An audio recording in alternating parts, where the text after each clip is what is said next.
look, is this the first time you guys have ever streamed together? Yeah.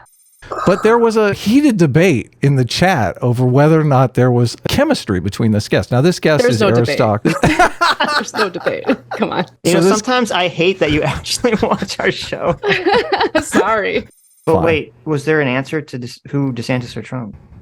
It's too hard to say. Sitch, I will look. say. Oh, come on. Sitch. No, wait. Whoa. You guys put I feel me like it's on easy. this- And you guys are always called far right. This podcast is always called far right, which just blows it's my crazy. mind. Because you're always pushing back. There's like right wingers in your chat. Well, You're Sitch always is a pushing back little on them. right wing. I mean, let's be honest here.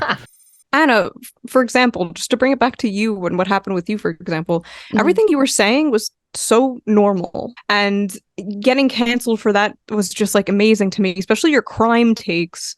The idea that I would see one of my friends say something I disagree with on another show and then go on my show and trash them is like inconceivable. Like Yeah. I would never do it. It's happened with like Jenk several times, and it's like I'm very loyal to Jenk, and it's because he's been good to me. He's, yes, he's my employer, but he's also a good friend of mine. And do I disagree with him on some stuff? Absolutely. Am I gonna go on the show, or am I gonna go on social media and trash him? Never.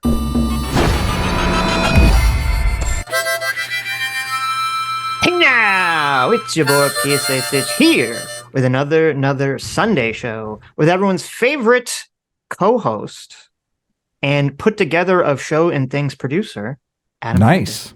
Hey, how's it going? Look, and we have two fabulous guests. Look at this. Oh my gosh, who are these people? I've never seen these people before in my life. Anna Kasparian and ShoeOnHead, part-time YouTuber. Look, is this the first time you guys have ever streamed together? Yeah. Oh, wow. Yes. Amazing. Look at this. Wow, we're making internet history here. What do you guys want to talk about? Someone in the chat prior to the show going live was talking about like the internet exploding with the two of us on at the same time. So Really? as far as I can tell, it hasn't exploded yet, but let's work on that, Shoe. Let's work on Okay. I've been wanting to talk to you for such a long time, like, because I just see what's happening and I'm just like seething inside, like, oh God, I know this feeling, Anna, it will be okay.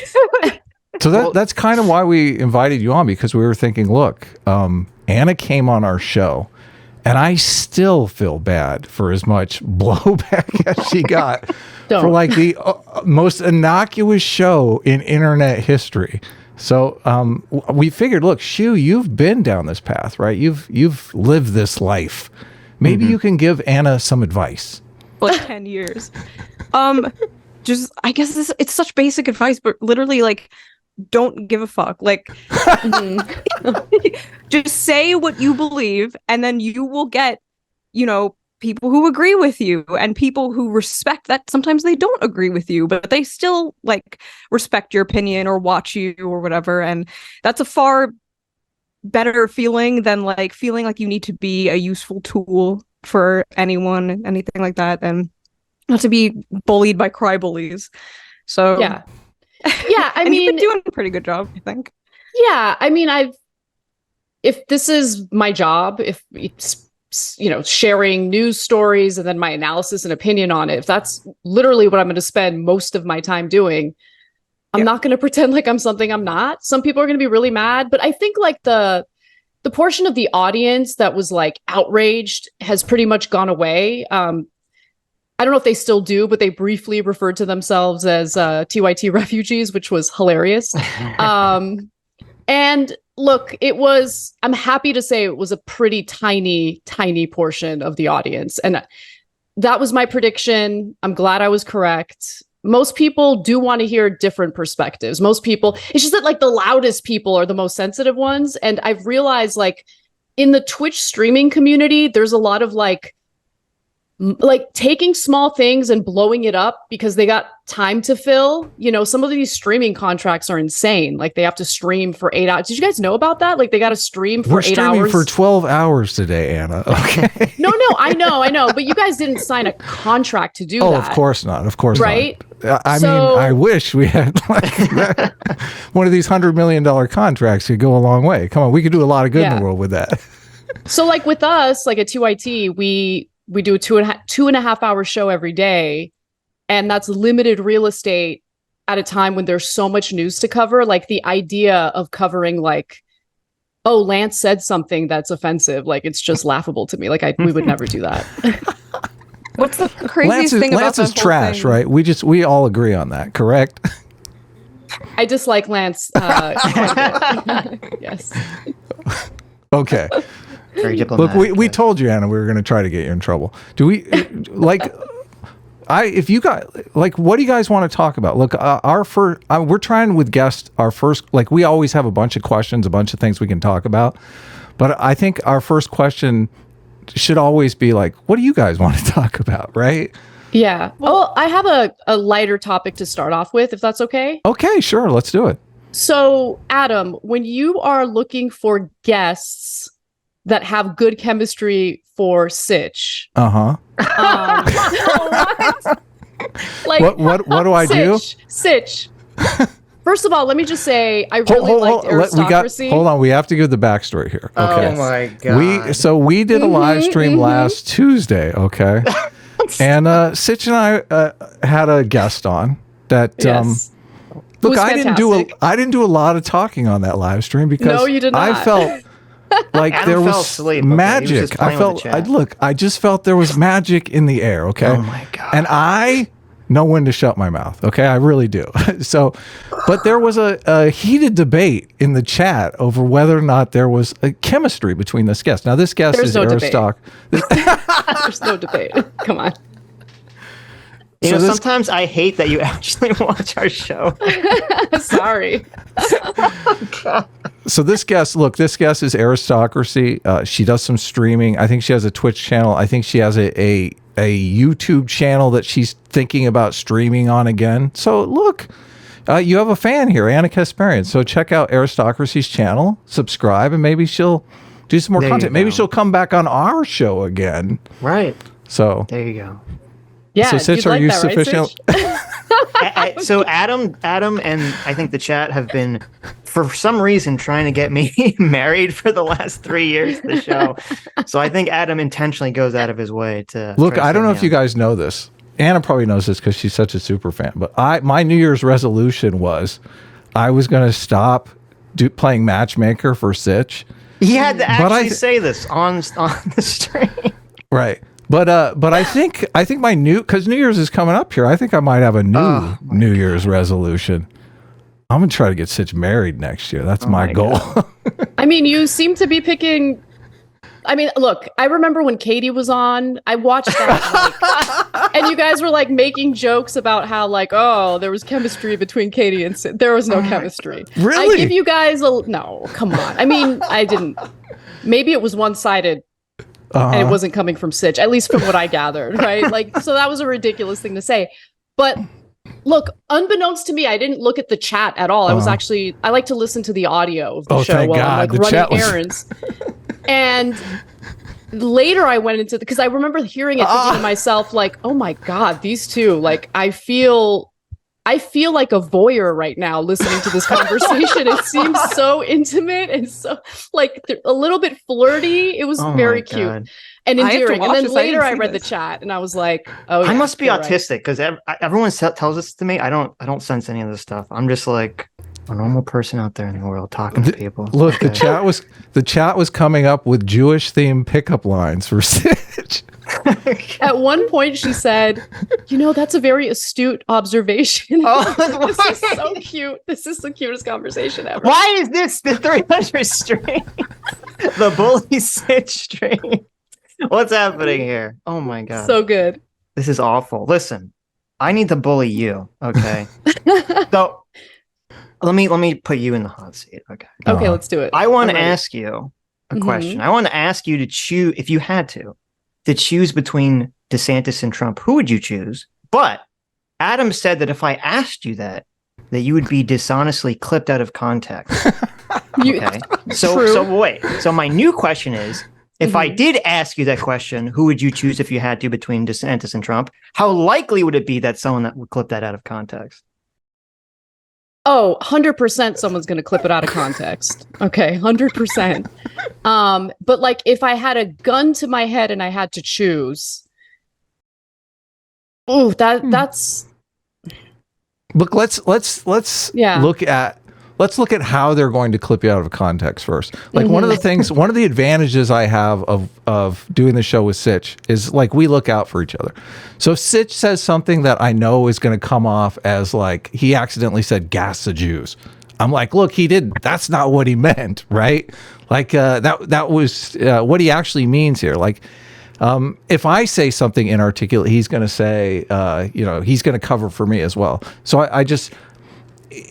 How exactly is it going to be clipped out of context? My theory is like if you said, well, I would have to pick DeSantis, like they're basically going to say Anna Kasparian endorses DeSantis for president. Like that's going to be the headline. Yeah. Yeah, look, honestly, I don't even care. Like they can go ahead and do it anyway. Like it is what it is. Like I really don't care. Look, at this point, I don't. Because the people who've already decided that like that's what they want to do, they don't like me, their audience doesn't like me, so F them. Like I don't care. But I do think it's a really interesting, it's a provocative question, but a fascinating one, because I think there are, again, like let's say those are your only two options and you have to pick one or the other. You know, there are different reasons why each one would be bad or good. So with DeSantis, he's just so awkward. So I just feel like he's a standard Republican politician. I will say, I do think that he's smarter strategically than Trump is. But Trump is also entertaining. And sometimes he has the right instincts. So that crazy Axios podcast that you guys covered the last time you streamed, that was really interesting to me, right? Like the fact that he met Abbas, he met Netanyahu, and he's like, F Netanyahu, he doesn't actually want peace. And he wanted to broker a peace deal, just that he appointed so many hardliners who are pro-Israel, and they kind of worked against him, which made me kind of think about that the Joint Chiefs of Staff guy, I don't know why Mark Milley. Remember how Mark Milley got into all this trouble because China was under the impression that Trump was planning like some sort of invasion in China and that he was going to escalate war with China. And so, Milley reached out to them and just kind of diffused the situation. And that was supposed to be like a big example of treason. But then you have like Trump's literal bankruptcy lawyer meeting with Netanyahu behind his back and like promising Netanyahu the world without even letting Trump know about it. Trump's never like spoken out against his bankruptcy lawyer for doing that. He's never considered that treason. Like it's just such an interesting side. Oh, that's an interesting perspective. No, I never really considered that. Yeah. Yeah, because he goes after all these people, but he never went after the attorney that got him in all the hot water with Israel. So yeah. Sorry, that was like a total tangent. No, that's okay. Look, I want to get Shue in here. Yeah. Do we have any questions for Shue, Sitch? Any? Well, wait. What was? Is my mic working? Your mic is working. Yeah, it works great. Oh, okay. Are you not? It's not lighting up. All right. Yeah. Okay. There we go. That's fine. But wait, was there an answer to who DeSantis or Trump? It's too hard to say. Sitch, I will say. Oh, come on. Sitch. No, wait. Whoa. You guys put I feel me like it's on the easy. spot. Okay. Look at Anna. Tell me, Anna, Shue, what you're would you feeling. prefer? I'm curious. It's got to be Trump. It's got to be Trump. There's no question about it. Okay. No because question. DeSantis is smarter, What? right? Like he would be able to actually accomplish things that Trump might want to accomplish. Wait. Don't stop. Don't throw her a life raft. Let Shue sink her. Okay, sorry. Go ahead, Shue. Sorry. No, that is my exact reasoning too. So I've tweeted about it before. Yeah. So like DeSantis could actually get shit done, and he just sucks like all around. His personality is terrible. He wouldn't be funny. He's just awful. At least with Trump, you get some like jokes, you get some one-liners. Like even if the world is crumbling, it's still pretty entertaining. And also like you guys said, sometimes he does have like these tidbits of like, oh, I agree. Like, like 20%, like sometimes he says things and I'm like, oh, like even he might be like on the right track. He has like that populism and then like he'll just veer off and it's like, oh, okay. But I feel like he's one of those, he basically agrees with the last person who kisses his ass. Totally. So like if you get him in a room and you're like, hey Trump, like we should introduce something called Patriot Care, right? And everyone gets like every like American gets free healthcare. Doesn't that sound like cool? Or like Trump Care. It's called Trump Care. And he'd be like, oh yeah. So like I don't know. I feel like I just like Trump better, I guess. Look, Trump just wants credit, right? So during the coronavirus pandemic, I remember the left was so angry with him. And when I say left, I mean, I don't mean leftists. I mean, like, just like liberals were mad at him because he wanted to sign the stimulus checks. He wanted his name to be on the stimulus checks. And I was just like, why are you guys so dumb? Like, why do you not realize how strategically smart this is? Like, he wants the American people to know, I made this happen. Like, if Democrats were smarter, then they would know how to message as successfully as Trump messages. But they think it's beneath them or something. But most of politics is really about taking credit for making people's lives better, even if it's, marginally better, it still counts. And so he understood that. I think he's actually pretty brilliant when it comes to marketing. And people kind of look down at him for that on the left. And I just think it's actually really dumb to do that. I think you can learn something from how he markets to people. So it sounds like you're saying you're on the Trump train. Is that what's going on here? Look at Sitch. I would never say I'm on the Trump train. Oh my God. He's mad at me because I started off this trip by mentioning aristocracy. I see you. Look, that was perfect, Anna. Comedy gold here. So I agree with everything that you said, Shue, about Trump. But my counterpoint, which is that Adam convinced me of this, is that I do think that if Trump wins again, he's going to try to essentially use the Justice Department to go after like everyone on the left that he can. He has 4 years to get even. Right. And so while I do think that, maybe he can be better on policy, I don't think DeSantis is, I could be wrong, but I don't think DeSantis is the kind of person who's going to be like, oh, if he loses, he's going to try to overturn the election or do some of these like institution breaking things that I think Trump does. Maybe. I don't know. I'm going to be completely honest with you guys. I've been so checked out of politics for like the past God, I'm so jealous. Months. That's awesome. But yeah, he's a little more like unstable. Like he'll try to rock the system and like break it. Like he didn't drain the swamp whatsoever. I don't think he's going to do that again or like ever. And he's a lot of talk and no action. So it could be that again. It could be like the locker up thing. Oh, like I'm going to, get rid of all these people and like nothing fucking happens because nothing ever fucking happens. So I completely disagree, Shue. I think he was a lot of action. Like the whole idea of you made a comment about introducing like Patriot healthcare. I think if Trump saw that on Fox News, there would be like an executive order of it tomorrow. Like this is what happened. Christopher Rufo just did a story on critical race theory, and the next day he's in his office and they're doing an executive order together. That's kind of Trump's style. Look, and I think, if we're forced to live with Trump for another 4 years, I think pushing him in that direction, saying, look, you're going to have a better legacy if you pass Patriot Care and displace Obamacare with it than if you throw Hillary Clinton in jail. Like your legacy is doing good things, not doing bad things. Well, look, I do agree with Sitch in that Trump is the kind of guy who holds grudges, and all of these indictments are infuriating for him. And so I do think he's going to spend a lot of time trying to prosecute his political enemies. Obviously it's too late now, but if I knew then what I know today, I think I would have encouraged the broad left to take advantage of Trump's characteristics and what Trump tends to respond well to, which is the complimentary treatment, to try to nudge him in a better direction. Now, I don't know if that's going to be possible if he, wins a second term. I do think he's going to be out for blood. I think he wants his pound of flesh. But then there's the other thing that I'm concerned about, which is I think we're finally kind of getting to a point where people are questioning, I guess, the pretty intense cultural backlash to Donald Trump, because he would say terrible and irresponsible things.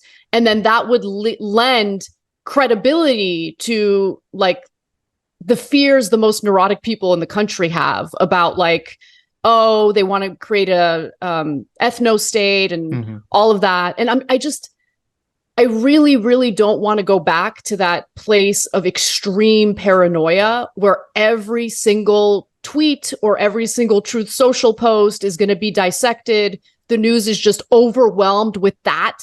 And we're like no longer really talking about anything of substance.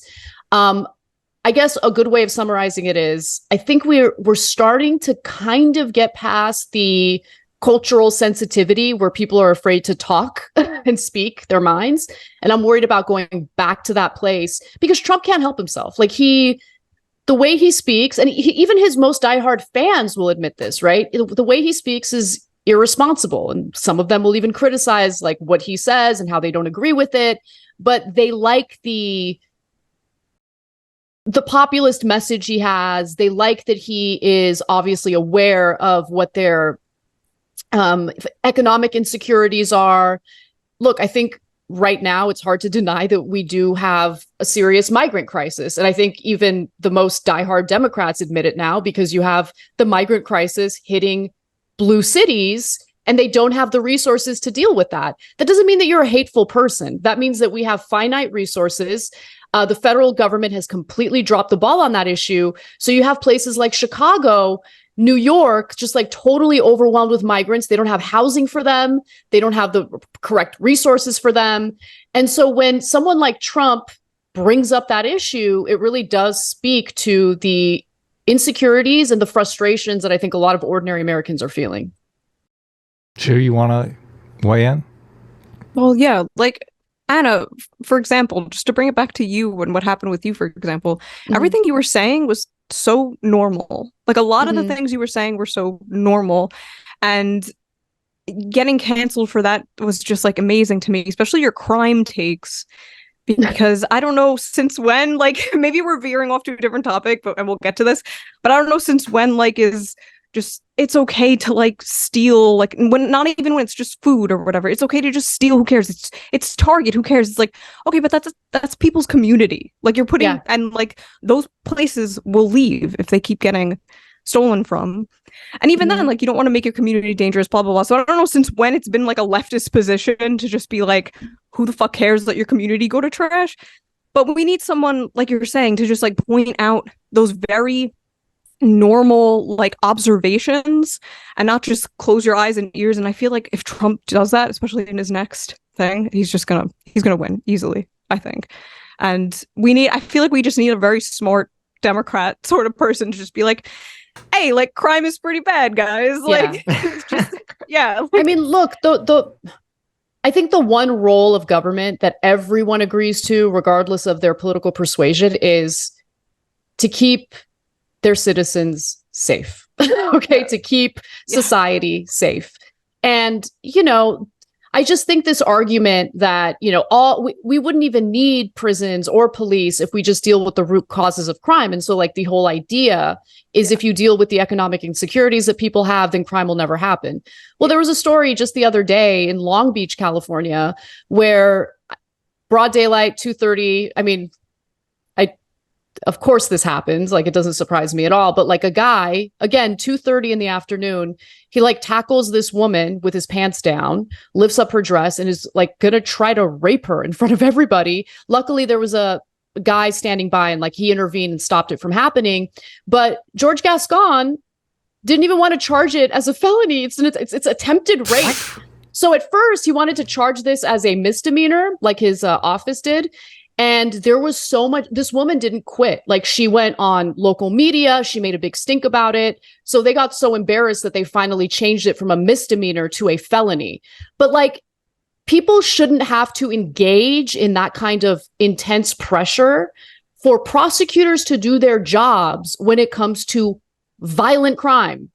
Attempted rape is a violent crime. Since when and by the way, I don't know if providing more food and benefits to this guy would have persuaded him not to want to rape a woman at 2:30 in the afternoon. So like, again, yes, do some crimes stem from economic insecurity? I'm sure. But this simplistic way of looking at the issue is infuriating. And for anyone who's watching right now, because this has been driving me crazy too, there are people on the right who are like, you asked for this. You wanted this. You asked for this. Please show me a single example where I said I want criminal justice reform love where we turn a crime. blind eye to violent crime. I have never said that. I've never been a proponent of that ever. Well, the counter to that would be they would say something to the effect of, you endorsed policies that led to this. This was an unintended consequence of the policies you previously endorsed. Listen, I just didn't want people caught with drugs to be thrown in prison. Okay. Right. I didn't want nonviolent individuals to be targeted and thrown in prison. I wanted other solutions for those types of individuals, right? I wanted help for them, rehabilitation for them. I wanted to reform our prison system so it's not as inhumane and disgusting as it is. I want people to take prison rape seriously. It is not taken seriously at all. I wanted to, pursue better reforms and training for police, not doing away with police. I didn't think that was going to be a real objective, but for some it was. And, the other thing is, for the cities that did end up defunding the police and then immediately reinstated the resources because they realized it was a bad idea. Once you get rid of cops, it's really hard to recruit and bring on other cops, right? Of course. And so that's why a lot of places around the country are struggling right now with like a massive shortage. And, LA is one example. Oakland is like terrifying when it comes to their shortage.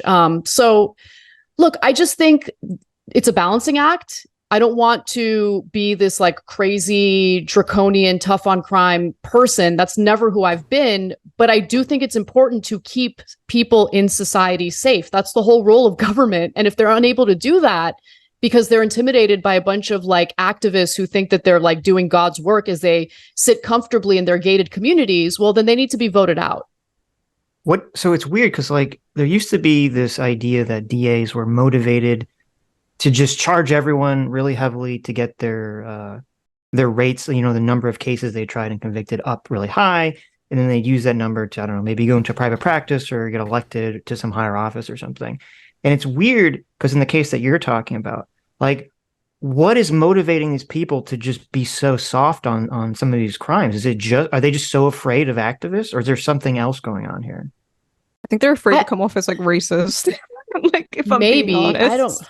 Look, I don't know. It's a guessing game, but I would say the story that you brought up, Anna, was there like a social justice component to that? Was it like a mixed race thing, and that's why they weren't charging the guy? He was black and homeless, and she was white. So I mean, maybe interesting. You could see that. Well, no, I don't know. Look, I see this is super frustrating, Anna. And both Anna and I live in Los Angeles, so there will be like there was a woman who was brutally murdered at a furniture store. Okay, the guy walked in and stabbed her to death. And I'm watching all of the reports, and they're not even naming the race of the suspect when they know the race of the suspect because he walked in to the store next door. They had a description of him from the business owner, but the police, look, and I'm so sensitive to this. Like our audience constantly gives me a hard time because I don't like promoting negative stereotypes. And I understand if I was black and everyone looked at me when I walked in a store like I was a common criminal, I would be livid. So obviously, it's not all black people, but at the same time, if there's this brutal murder and they're not even willing to define the suspect, that hurts the community at large. Right. So let me jump in on that. First of all, let me know, Sitch, thanks for looking up the story. So I listened to a radio broadcast about that Long Beach situation. They did not mention the race of either individual. So I had no idea, but that kind of goes to what Adam was talking about, because I remember that furniture story and I remember the media going to great lengths to not, mention the race of the perpetrator. And I think especially in that situation, it was important to know because the guy was still at large. Yes. So it's like, we're supposed to try to find this guy, right? And what if you live in that community and you happen to come across him? I mean, it's going to be hard to determine who the perpetrator is if you don't even know what their race is. But there's just this fear because, look, I think journalists are in a really tough spot, especially because there's just this sensitivity about stereotypes and how the media stereotypes certain races. And so they don't want to fall into that category of stereotyping. But I think that there was an overcorrection to some extent. And look, like I told you guys, when I experienced what I experienced, which like really like started my change in how I see the world around me, there were two white guys. So I don't think that it's, I don't think it's wrong to mention what their race is if the two individuals are at large, or if in the case of that furniture stories, the woman who got murdered in the furniture store, she was only like 24 years old. It was so sad. I know. Oh, man. It's like one of the saddest stories. Yeah. She was alone in a furniture store and a guy walks in and she had texted her friend, like, there's a guy here who's making me uncomfortable. I'm a little worried. And then he like stabbed her to death and she had bled out random? alone. You just did it randomly? Totally random. Wow. They did apprehend the guy. They got him in Pasadena. So look, horrible for the family. Obviously you're in media. I mean, we're all sort of in media, and it's a tough balancing act because you do want to. Yeah. Look, I think the media should be conscious of creating negative stereotypes, willy nilly, just thoughtlessly. But at the same time, I mean, you kind of have to weigh the pragmatism of certain things that you have to get done. So it's a tough balancing act. I think. Well, I've kind of landed. Oh, sorry. Go ahead, Sue. No, you go. You guys are having it back and forth. No. Go ahead, Shue. Look, I want to get Shue. We want to hear from you. Yeah, go ahead. So, like, one issue with the left in general, liberals, whoever, is they're absolutely petrified of giving the right ammo. And I think this is part of the reason, like, they don't want to call out crime because, well, right-wingers talk about crime, so we can't talk about that. And you saw it on a small scale when you talked about birthing people. And a lot of these liberals and leftists, I remember, like, only 3 years ago, like, they also made fun of the birthing person kind of language. And they were like, this is stupid. This is a psyop. Nobody talks like this. And now their biggest concern with bringing things up like that is like, well, you don't want to give the right any ammo. Like, why are you talking about this? Like, this is pointless. Like, why are you talking about things like this? And I saw some of them who were talking about you. They like soft agreed with you. They were like, yeah, that language is stupid, but don't talk about this. Like, why are you talking about this? Don't talk about this because like the bad people will agree with you. Ben Shapiro was retweeting you. So they're just really petrified of like agreeing with Republicans, whoever. And I think on a bigger scale, the crime thing is one of those things where it's like, well, we don't want to like be tough on crime because that's the other guys, so maybe it's some of that. What they fail to understand is if you just keep going in the direction you're going in, normal people are going to want to go back to tough on crime. The pendulum will swing right back to where you do not want it to swing back to. So if you want to be part of the conversation and if you want to find the appropriate solutions for these issues, whether you like it or not, like you're going to have to be good faith and you're going to have to be an honest actor and call out, some of the extremities, I guess, of your movement and what you're trying to accomplish. Because at the end of the day, like when it comes to the crime issue, it is important to reform our prisons. It is important to have solutions that actually rehabilitate people so they can get out and be productive members of society and they don't, end up in this vicious cycle of recidivism. I want that, right? We're never going to get to that if we just deny the reality of the situation. And I don't know how this happened, but I feel like we went from a good faith conversation having to do with solutions to like almost overnight. I don't even know when it happened to like the abolitionist talking points. And I was like, wait. When did this happen? I don't want that. That's crazy. It was just the past like 2 years. I swear to God, like overnight, like it just completely flipped. And now if you're not the extreme, you're like a reactionary. And like I've heard these people say like verbatim say shit like, oh, if you're just like a progressive because you support trans people or gay people, then like you're gonna be a reactionary in a year. It's like, whoa, like what the fuck are you saying? It's this never-ending progress sort of thing. And that apparently means supporting people ruining your communities by like stealing and doing crime. I don't get it. I don't understand. And look, the left, the country doesn't just consist of people on the left. Obviously, when you look at how our government is structured, you need some buy-in from moderate Republicans in order to accomplish some of your policy goals.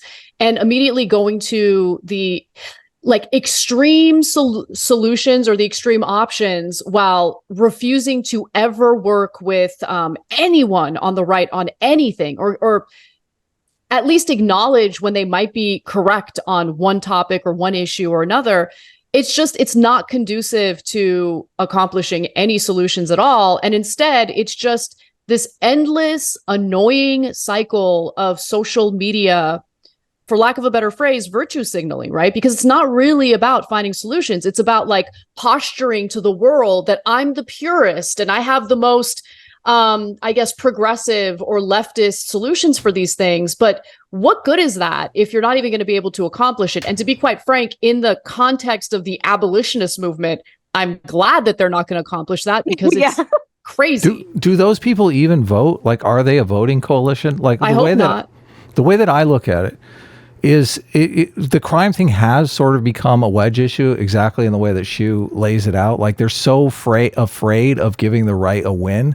But as soon as you say, okay, look, we both agree on crime is getting out of control and we need to work together to solve it, then it no longer becomes a wedge issue. They can no longer campaign on, the Democrats are soft on crime. The Democrats, want to let everyone out of prison, because the Democrats are saying, no, we don't want to do that.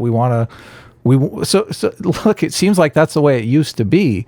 And I do agree with you that there is this virtue signaling, like luxury beliefs component on the left that they just, but I don't know if those people vote. Like, a lot of them seem super young, and young people, I mean, obviously a lot of young people showed up last time to vote because of the student loan issue, but they don't always vote in high numbers. So I don't know if you lose them.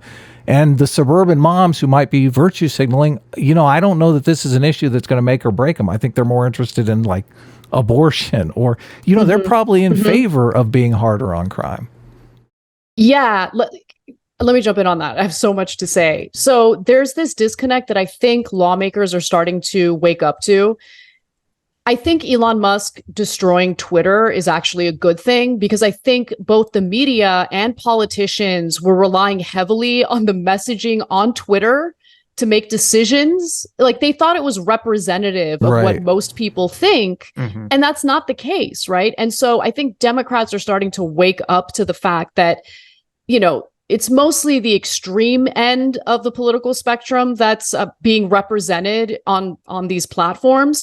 And I think in a very local way, when you look at Los Angeles, I don't know, Adam, if you've ever streamed the LA City Council meetings. There was like a long stretch of time when I was streaming it every single time, because I was like just fascinated by the activists showing up and being like pretty freaking threatening to the city council members, right? Wow. Like, you got to watch it. It'll blow your mind. It's like, I don't know if you guys watch Parks and Rec, but there's this one I love Parks and Rec. Are you kidding me? Look, I keep trying to get Sitch to watch that show. It's amazing. Okay, so there's this one episode with this one scene where the some ambassador of Venezuela shows up to Pawnee, this little town, right?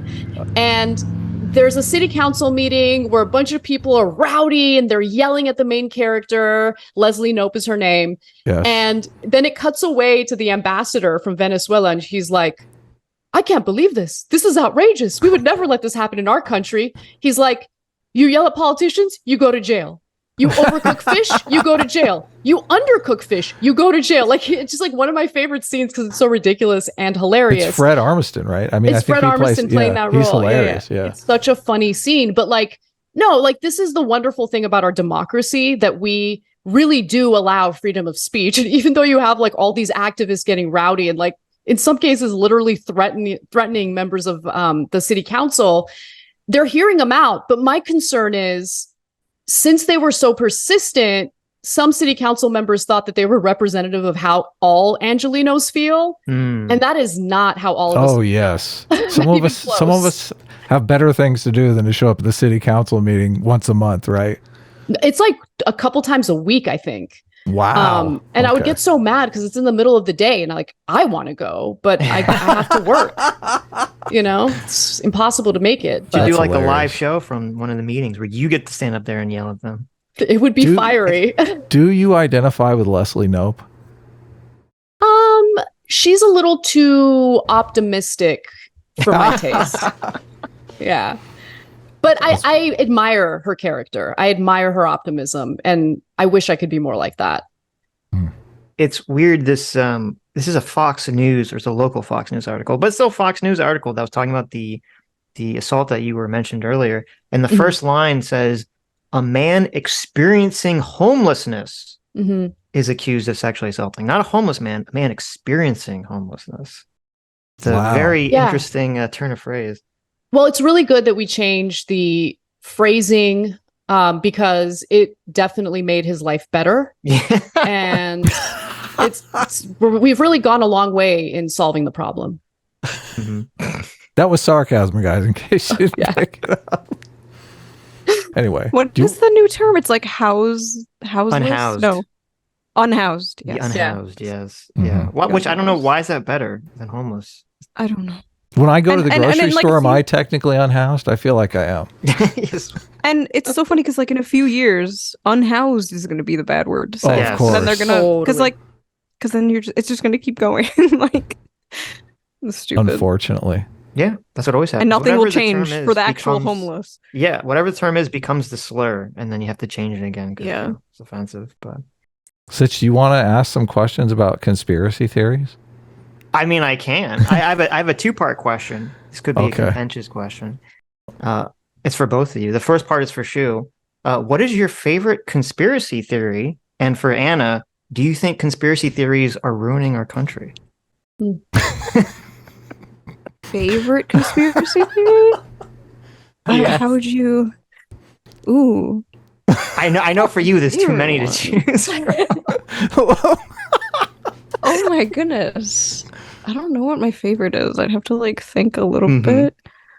Well, do you want to like mull over all the conspiracy theories that you like? Well, my like most popular one that's always like dunked on by people, and like I have there's like, you know what Rational Wiki is?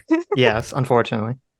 It doesn't have that much information about me, just like it's all very stupid. But then out of nowhere, it's like she also is a 9/11 truther.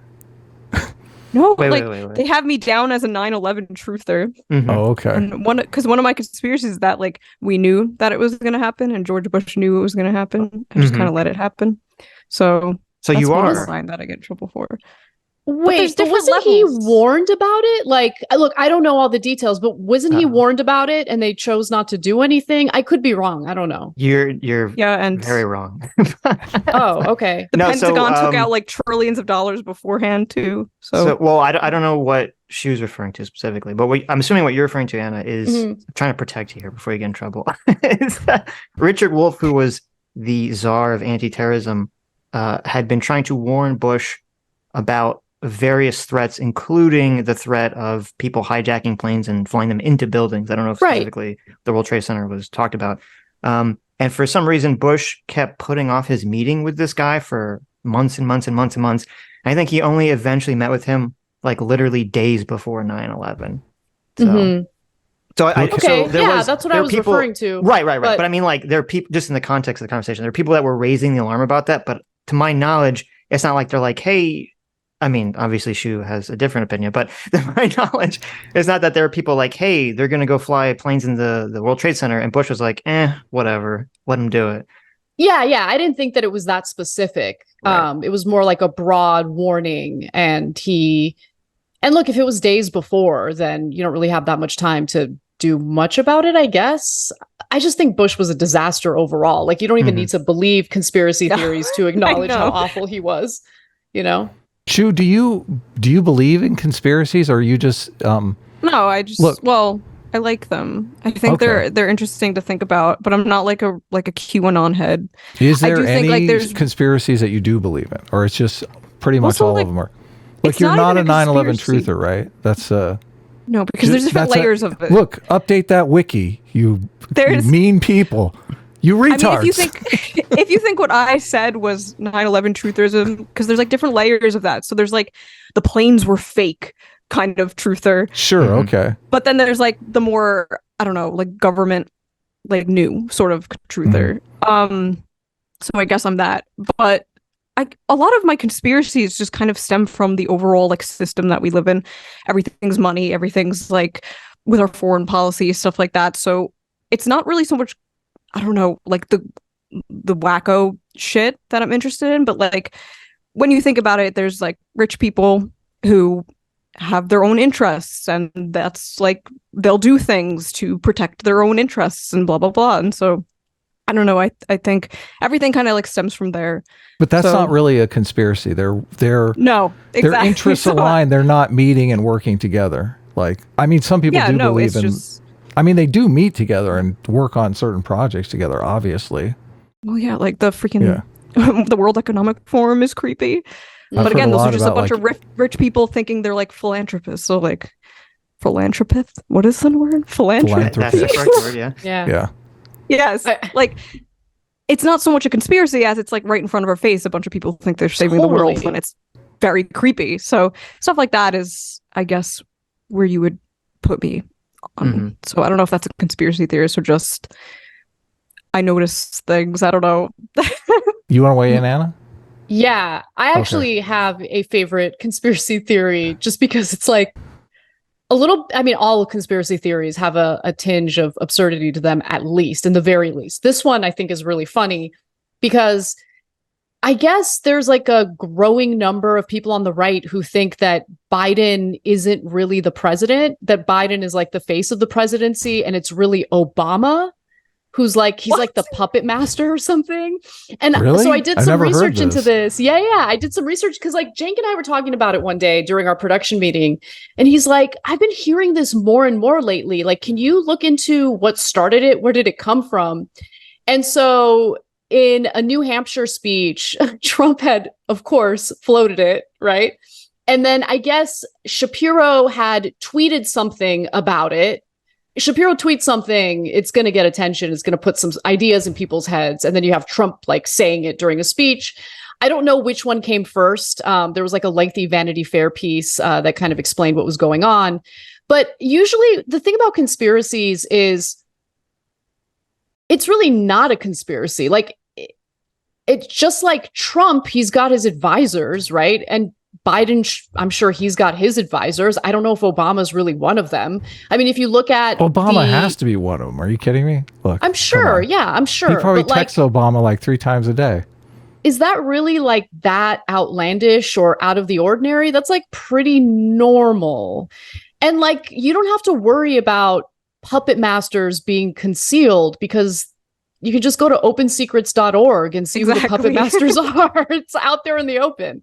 For the most part, there's also dark money. But, you know, a lot of these politicians, they try to engage in this balancing act between their donors and their constituents. But one thing that I like about, I wouldn't say about the conspiracy theorists, but about people becoming more and more political, is that these politicians now have to do that balancing act. It can't just be listening to their donors. They're noticing, oh, damn, my constituents are getting pretty rowdy. They're getting pretty angry at me. And I actually have to listen to what they say. And I have to balance their concerns with funding my campaign with this corporate money. And so I think overall, like, it's mixed. There are good sides to because look, the conspiracy theorists, they know that things are effed up and they're looking for explanations. They want to understand why this great country where you could build an amazing life for yourself just by working hard, right? You can work hard, buy a home, establish a family, live a good life. They want to know why that has been taken away from them. And so the media is not doing a great job explaining it. Like, at least corporate media isn't. Legacy media isn't. As we talked about the last time I was on the show, they omit a lot of information in their reporting. And so what do you think normal people are going to do? They're going to look for explanations elsewhere. And so the failure of our politicians, the failure of our political system by, you know, baking legalized bribery into it, the failure of our media, I would argue, has spurred the conspiratorial mind. And I don't really like how they get trashed as like maniacs or zany people, because they're normal people who just want to understand what's going on in the world. And the media has left that vacuum, in my opinion. Yeah. I mean, just like lost, desperate people. And then comes like the censorship of people talking about these things. And then it's like, oh, what are they trying to hide? Oh, it's that plays into it. Yeah. So it is just it's people looking for answers because they're not getting any. Absolutely. I mean, I think there's a couple groups. I think there are people like what you're describing who are people who are just looking for answers. because it is a complicated question. And I remember even asking this question for the last 20 years whenever I talked to someone who would purport to know about economics as to why there was this massive economic shift in America from kind of like the 70s onward. And I never really got a good answer. And especially now, things seem a lot more dire, especially for a lot of millennials. And it's weird because I keep seeing articles claiming that things are fine or the same for millennials. And I just doesn't seem to match at all with what I experience and what it seems like everyone else around my age experiences. So I think there is that group of people, but there also seems to be a group of people who just, even if everything is fine, are just attracted to the idea that there's either secret knowledge out there that everyone's lying about, or that everything happens for some sort of complicated, planned out reason. Like they just see connections everywhere, regardless of whether the connections actually exist. Yeah, I agree. I think they definitely exist. And look, I think I'm going to give a specific example. That does not make the situation better if you're trying to avoid, the conspiratorial mind. You have like, I remember when Russia invaded Ukraine. No, that wasn't when it happened. As we were pulling out of Afghanistan, if I'm correct, a video started floating around featuring Hillary Clinton just telling the truth. It was like a very candid statement that she made about how it was the United States who funded and empowered the Taliban in Afghanistan in order to fight the Soviets, right? And then fast forward several decades later, and that's our enemy, and we're going into Afghanistan to fight them. And so when those instances arise, I think that it makes Americans less trustful of, the establishment, of established forms of media, of the stuffy buttoned up politician who might look to be the credible one, but behind the scenes, they're playing all these games and engaging in all these plots. Like all of that stuff, I think leads to Americans being less trustful toward our politicians and legacy media. So I don't really know how to solve it, right? But I do think that one of the worst things you can do, and I've gotten some backlash for saying this, but I really do believe it. The worst thing you can do is cut a family member or a friend off because they start believing these theories and saying things that might seem unhinged or might be unhinged. I think it's important to be empathetic to those people and keep them in your life and just calmly continue engaging in conversation with them. Because if you don't, then it's really easy to fall down that rabbit hole and it's hard to get people out. Yeah, no, I mean, I think that's exactly what's going on with, people lose faith in our government, people lose faith in our reporting and media institutions. And it does, it creates a way of thinking where you just say, oh, well, if the media or the government is saying this, then the opposite of that must be true because it was true in these other examples. I saw this a lot with sort of, kind of with Russia invading Ukraine and sort of the politics and the ideas around that. A lot of it just seemed to be people saying, well, if the mainstream is telling me this, then I should automatically assume the opposite, which, I mean, that can help you. That can be true sometimes, but then that could also be false sometimes. And it's just annoying because we have to sort of do the impossible task as humans, is to just learn to try to look at every incident independently and try to get to the bottom of what is true, as opposed to coming up with some like very simplistic lens where we just say, well, we're just going to do the opposite of whatever the mainstream tells us to do. Correct. Yeah, I agree. I say I do that like jokingly, like whatever the mainstream media says, I just automatically disbelieve it, even though that's like 90% true, but not all the time. but yeah, like I just, because like you see patterns, right? So you see like not like schizophrenic, I'm seeing patterns, but like, I mean, kind of, maybe it could be, right? Maybe a little bit, but like you see like history, what America has done in the past. You see like you see undisclosed like CIA files and things like that, and then you could put it together and be like, oh, that sounds really familiar. Maybe they're doing something like this again, and you bring stuff like that up, and people are like, no, that was in the past. The CIA doesn't do anything like that anymore. It's like, come on, really? Like, you don't think there's maybe something weird going on to some of these things? I don't know. I'm more like lenient towards things like that, but oh yeah, I'm aware. So let's talk about this term woke. Ooh. Like, are we? Look, if I lived my whole life and never uttered the word woke again, that would be good. Unfortunately, people are talking about peak wokeness with the Israel-Palestine thing, but first, obviously, a while back, a woman was asked to define woke on a podcast, and it went super viral because she kind of flubbed it and didn't have a ready definition of it. We've bandied around some definitions on the show. So just Shue, do you have like a definition of what? I don't want to put you on the spot. Like, take your time, obviously. Yeah. I feel like there's two different ones. So it kind of woke almost went the way of SJW, but almost even worse than that, where now my parents know what woke is, and they're calling things woke. My parents That's are like so uncool. old school Democrats, and they're like, the world has gone so woke. I'm like, do you even know what Based. that means? Like, You should be like based. Good job, parents. No, that's what I said. So what like, do your parents mean when they say that? So they're just saying like things like, "Oh, people are so racist to white people nowadays." Like, whoa, things like okay, that. Yeah. okay, whoa. Just I don't know where they're getting this because they're so like they voted for like Obama and blah blah blah, and they voted for like, all of like Democrat their whole entire lives, and now they're just like, I miss Trump. It's like, where did Wait, this your come parents from? said that? Yes. Wow, you've radicalized your parents to be. I don't know Trump how supporters. it happened. I Like, think they're watching TV too much or something. I don't know. Okay. No, but I kind of get what they're saying. They're like, everything's just a mess now. It was so much better under Trump. It's like, was it though? I don't know. But my dad is kind of like me though. He's obsessed with like currents, like everything going cashless and stuff. That's like his conspiracy. He's like, they're gonna make it all digital and then they can take away your money whenever they want. So it's like that's my dad's like conspiracy. Are they kind of true, honestly?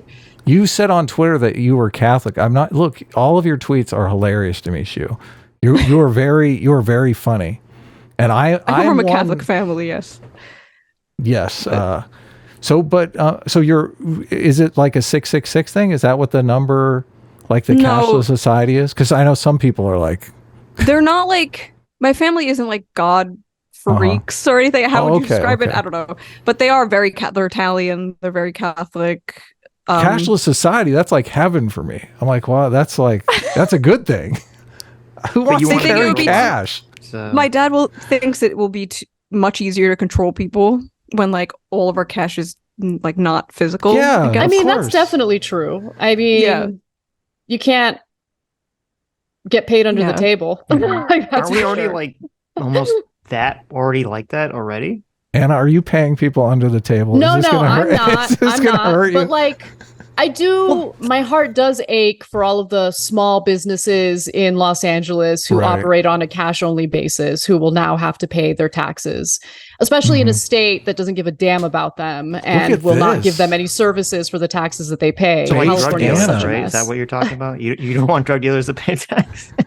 Drug dealers should probably pay their taxes. I'm thinking about like the Armenian sub shop down the street, like they're not paying their taxes. Listen, as an American, what? Godspeed. As an American, look at this. Everyone should have to pay their taxes. What is this? What is this anarchy? This is getting clipped. Listen, look at this, Anna. Full-on libertarian taxation is theft. Okay? The rich people can pay their taxes. Okay, the ones not so rich, we'll let aside. We'll pretend not to see. Okay. Yeah. The Armenian sub shop, they're pulling up in their gold Mercedes.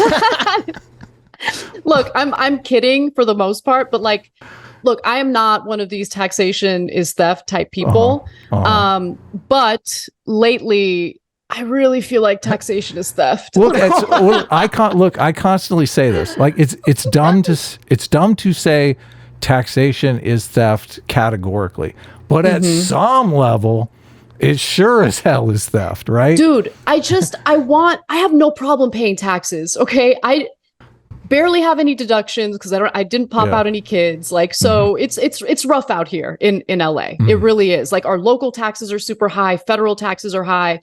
Yep. And so I don't mind, but like, I see the schools in my neighborhood falling apart. I see our like, this drives me crazy. The reason why gas is so expensive in California is because we have a gas tax that is supposed to be utilized to improve our infrastructure. Mm-hmm. No, I mean, Adam, I'm just going to ask you, what do you think about the roads? Oh, they're horrible. They're horrible. Awful. Yeah. They're awful. So like, that's theft. I don't know what they're using that money for, but it isn't to fix the streets. That's for sure. It blows my mind that we spend so much money on taxes, especially in this state. And there's so much falling apart, so many things falling apart around us. Mm-hmm. You look at how much money was spent to combat homelessness in Los Angeles alone. I'm happy to pay that money. Paying the money through taxes is not the issue. The issue is how that money gets allocated to these nonprofits who then take the money and they like stuff it in their pockets. And then like, it's infuriating. So when you think about it in that context, yeah, it feels like taxation is theft. And I don't begrudge people for feeling that way. I'm feeling that way these days. And again, it's not because I don't want to pay taxes. It's that I want my money to make my society, my community better. And right now it doesn't feel like that's happening. Mm. Well, when you're paying $6.30 for gas, I guess I'm sympathetic to that. It was almost 7. I drove past a place. Oh my God. I was like, oh my, holy cow. Yeah, exactly. So that's not all taxes, right? Isn't there some weird thing where like California has to have special gas that nowhere else in the country does or something? I think so. I know there's like a special summer blend in California. Yeah. I don't know the details of it. I don't even want to get into it. They put pumpkin spice in the gas. So look back to the woke thing, and I do. I like your. Forgot that was the question. Look, I like your parents' definition. Racist against white people. I think it's. I don't think that's their definition, but I think it's more like, so there's 2 different definitions. I think. So I guess like woke in my mind is the type of people who are like virtue signaling, like online, like, I don't know, canceling people for cultural appropriation. And it's like, it's just a white person making sushi. Like, to me, that's the definition of woke, like this very shallow activism, identity politics, stuff like that. But there's also this other definition of woke that I see, and I think is also correct. It's like this, I don't even think I would call it woke though, because I feel like that's such a weak term for it.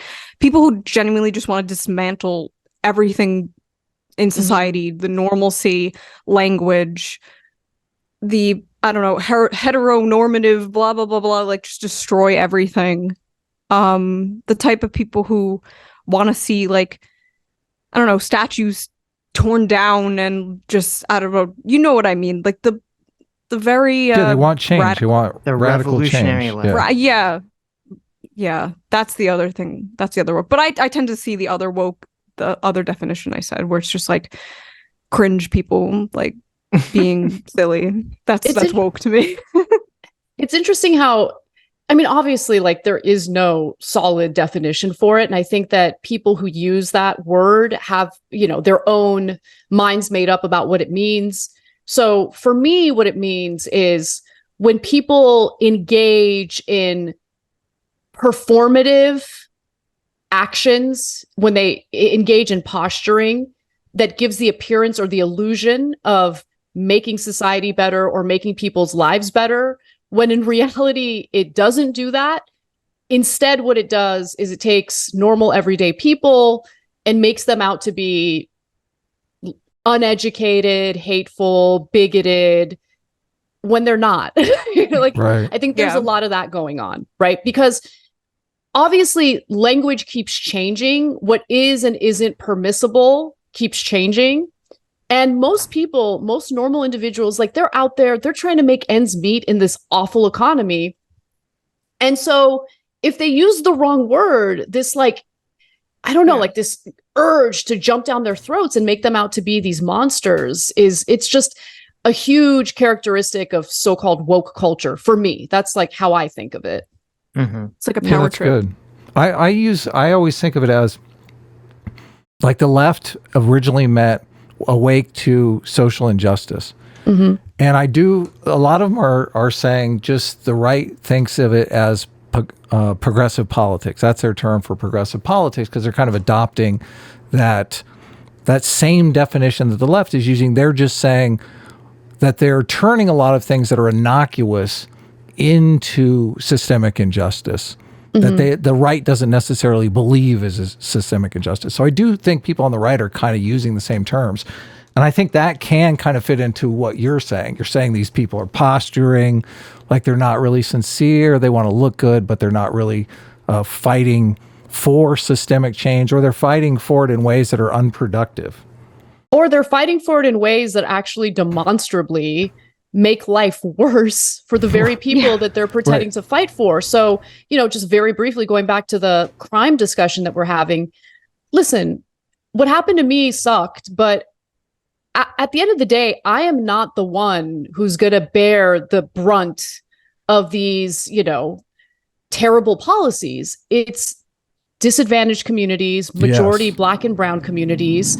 And that is why, if you actually take the time to listen to them, which I think is incredibly important, they hate what's happening with the crime spike. They hate how it's just decimating their communities. Listen to the people who live in Chicago and are experiencing the smash and grabs, who are experiencing the gun violence and all of that. They're furious with, Brandon Johnson, the mayor, who was newly elected. They want change. They were willing to give him another, give him a, self-described progressive a shot because he was saying the right things. And it seemed like he was taking crime very seriously. But then he gets elected and, it's more of the progressive jargon and, we need to deal with root causes. But here's my conspiracy. Okay. I don't know how true this is. But I do think that leftists have given mediocre politicians the green light to do nothing. Ooh, right? Because politicians love nothing more than to be able to do nothing. And that is what's happening right now. And you see Biden. It's like, oh, guys, who cares if Biden is doing this? Come on, we have to vote for him, because Trump is worse. It's like, how long are we going to do that for? For how long is it going to be like? I know. Yeah. Come on, guys, the Republicans are worse. You need to give us more than that. There needs to be more than that. We need to actually feel like, this person is good and we want to vote for them, and not just be the only thing they have seems to be is guilt tripping. It's like, how long is that going to work? Yeah. I mean, I think you're both completely correct, because it's so easy for a politician to either run against Trump or to run and say oh, I'm going to reduce racial inequality or some kind of vague generic term, which can't really be measured. And it's not like saying, oh, I'm going to run on healthcare, where you have to actually produce a policy and then pass that. Which, by the way, I mean, one of the things that I'm very annoyed at Biden is that he ran on a public option, and then I don't see that he even tried to do it to any capacity, to my understanding, whatsoever. Right. And so as long as you can just run and say that you're going to do some kind of performative virtue signal thing, it makes it so much easier for them to essentially do nothing. And it gets frustrating when I talk to some people on the left about this. Not like normal people, because normal people, like Shue's parents, maybe not as base as Shue's parents, but even my own parents who are, very, liberal and been Democrats their whole lives, people just see this PC-ness existing. Everyone knows it and feels it. It feels that it's changed. And it's kind of annoying because, Adam, you brought up I forget the woman's name. She wrote kind of a book about wokeness, and she kind of struggled to give a very clear definition, because it's one of those things where when you talk about woke or how the left has changed, everyone who's, I think, is being honest acknowledges that somewhere in 2015, 2016, 2017, somewhere in that time period, there was a shift that occurred on the left in terms of how some, not all, but how some of the kind of more extreme elements of the left definitely seem to behave in America. And, the way that I always define woke is people who are on the left who believe that liberalism can't solve our problems and want to move the country to the left of liberalism into something more socialist or more Marxist. And that, everything kind of stems from that. Even the performative virtue signals that people are doing all stem from this leftist anti-liberal lens. And until I think that the left can acknowledge that, I'm not sure it's going to go away, especially with Trump being around, because they think that they can use this. And I think this is kind of part of why it took off so big in 2016 was, I think a lot of moderates on the left sort of made a Faustian bargain with some of the more extreme elements to basically get the language they could to, attack Trump, call him racist, do all the things they want to do, as opposed to realizing that this contingency on the left isn't your friend. They're not your ally. They don't like liberals. They kind of want to destroy a lot of the mainstream Democrat Party, and they shouldn't really be aligned with them. And, I think this is I think we have reached the peak and possibly a turning point, especially with all the Israel stuff, because you do finally see that a lot of mainstream people on the left are starting to they're starting to see the chickens coming home to roost, because unfortunately people seem to only be able to change their minds or wake up once something affects them personally. And the weird rhetoric of some of the people on the left and then some of the people on the college campuses who, if people think that, Israel is being too violent or whatever, that's fine. But for some people to just be seemingly explicitly pro-Hamas and especially like right after October 7th, that was just a wake-up call to a lot of the mainstream left, I think, in this country. Oh, for sure.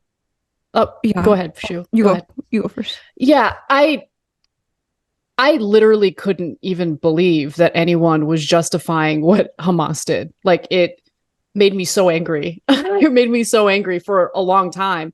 But just responding to what you're saying, Sitch, it's tough because I'm personally at this place where I hate every group. Like, it's because think about it, like, for different reasons. Right. Like, okay, so I hear you about, the liberal left now kind of waking up to the more toxic components of the leftists. However, let's not forget about the fact that increasingly the Democratic Party has become the party of the elite. They have become the party that represents the hyper-educated, pro-corporate electorate, and also the never Trump Republicans. That has become like the base of the Democratic Party at this point. And that leaves a lot of typical like left-wing voters pretty furious because they look at their lives and they see, okay, well, that FDR era of the Democratic Party ceases to exist. We don't identify as Republicans because they've always been more pro-business, pro-corporate.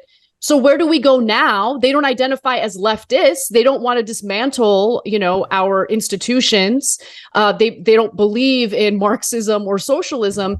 So they're kind of floating around trying to figure out, well, who represents me? And I think that's really the biggest tragedy of, the Citizens United ruling, money in politics, because increasingly some of the donors that were, more focused on catering to the Republican Party and the Republican politicians are now like, well, we can just bribe both sides, and there are some donors that only focus on Republicans, like the NRA is a good example. But when you look at the corporate donors, right, the Wall Street donors, they're like, no, let's just buy politicians from both sides. And so increasingly it has left us with really no good options. And it's so incredibly frustrating. So really, I can't identify a single group where I'm like, no, these are the good guys. And these are people who more often than not represent my best interests. Yeah, no, I mean, I agree with that completely. And because unfortunately, I think the way that society and extremism seems to work is that you always have these people that are extremists or revolutionaries, and they always exist, and they're always at the edges of your society trying to pull society or groups of people in that direction at all times. But most of the time, they're just kind of ignored. But when there's some environmental change, like when people feel like the quote moderate parties are starting to fail them, a lot of Republicans felt this way with the the mainstream Republican Party, and so they went to Trump. And a lot of Democrats, people on the left, are feeling exactly what you're saying. They feel like Democrats are just, not the party of FDR what they want, and so I agree that feeling exists. And then the problem is that you have these extremists pulling on the edges, and it basically, people just see like, oh, well, I can either be, a mainstream Democrat or I have to be a leftist. And they get sucked down a pathway, which I view as being even worse than being kind of a, milquetoast, not really helping anyone Democrat to, I'm going to actively try to tear down and destroy liberalism and liberal society. When to me, the solution would be, to have a left-wing party in our country that's more trying to actually go back to sort of the 1930s to 1970s economic policies that created sort of the post-World War II boom. And none of that was socialist. That was all on the backs of liberalism. It was just a more pro-labor, pro-employment form of that. I think the only way we get back to that is if we encourage the formation of more labor unions. Because, look, FDR's fear was that if he hadn't acted, or if he failed to act to improve everyone's material condition, then we're going to veer in the direction of socialism, and he wanted to save capitalism, right?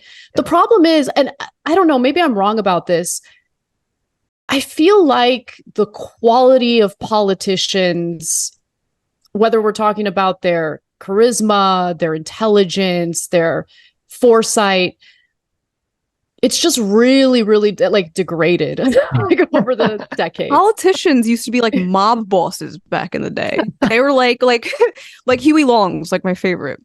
Like he was like, he would like strong arm, right? His like for the people though. So he was like they called him like, what did they call him? Not a benevolent dictator, something.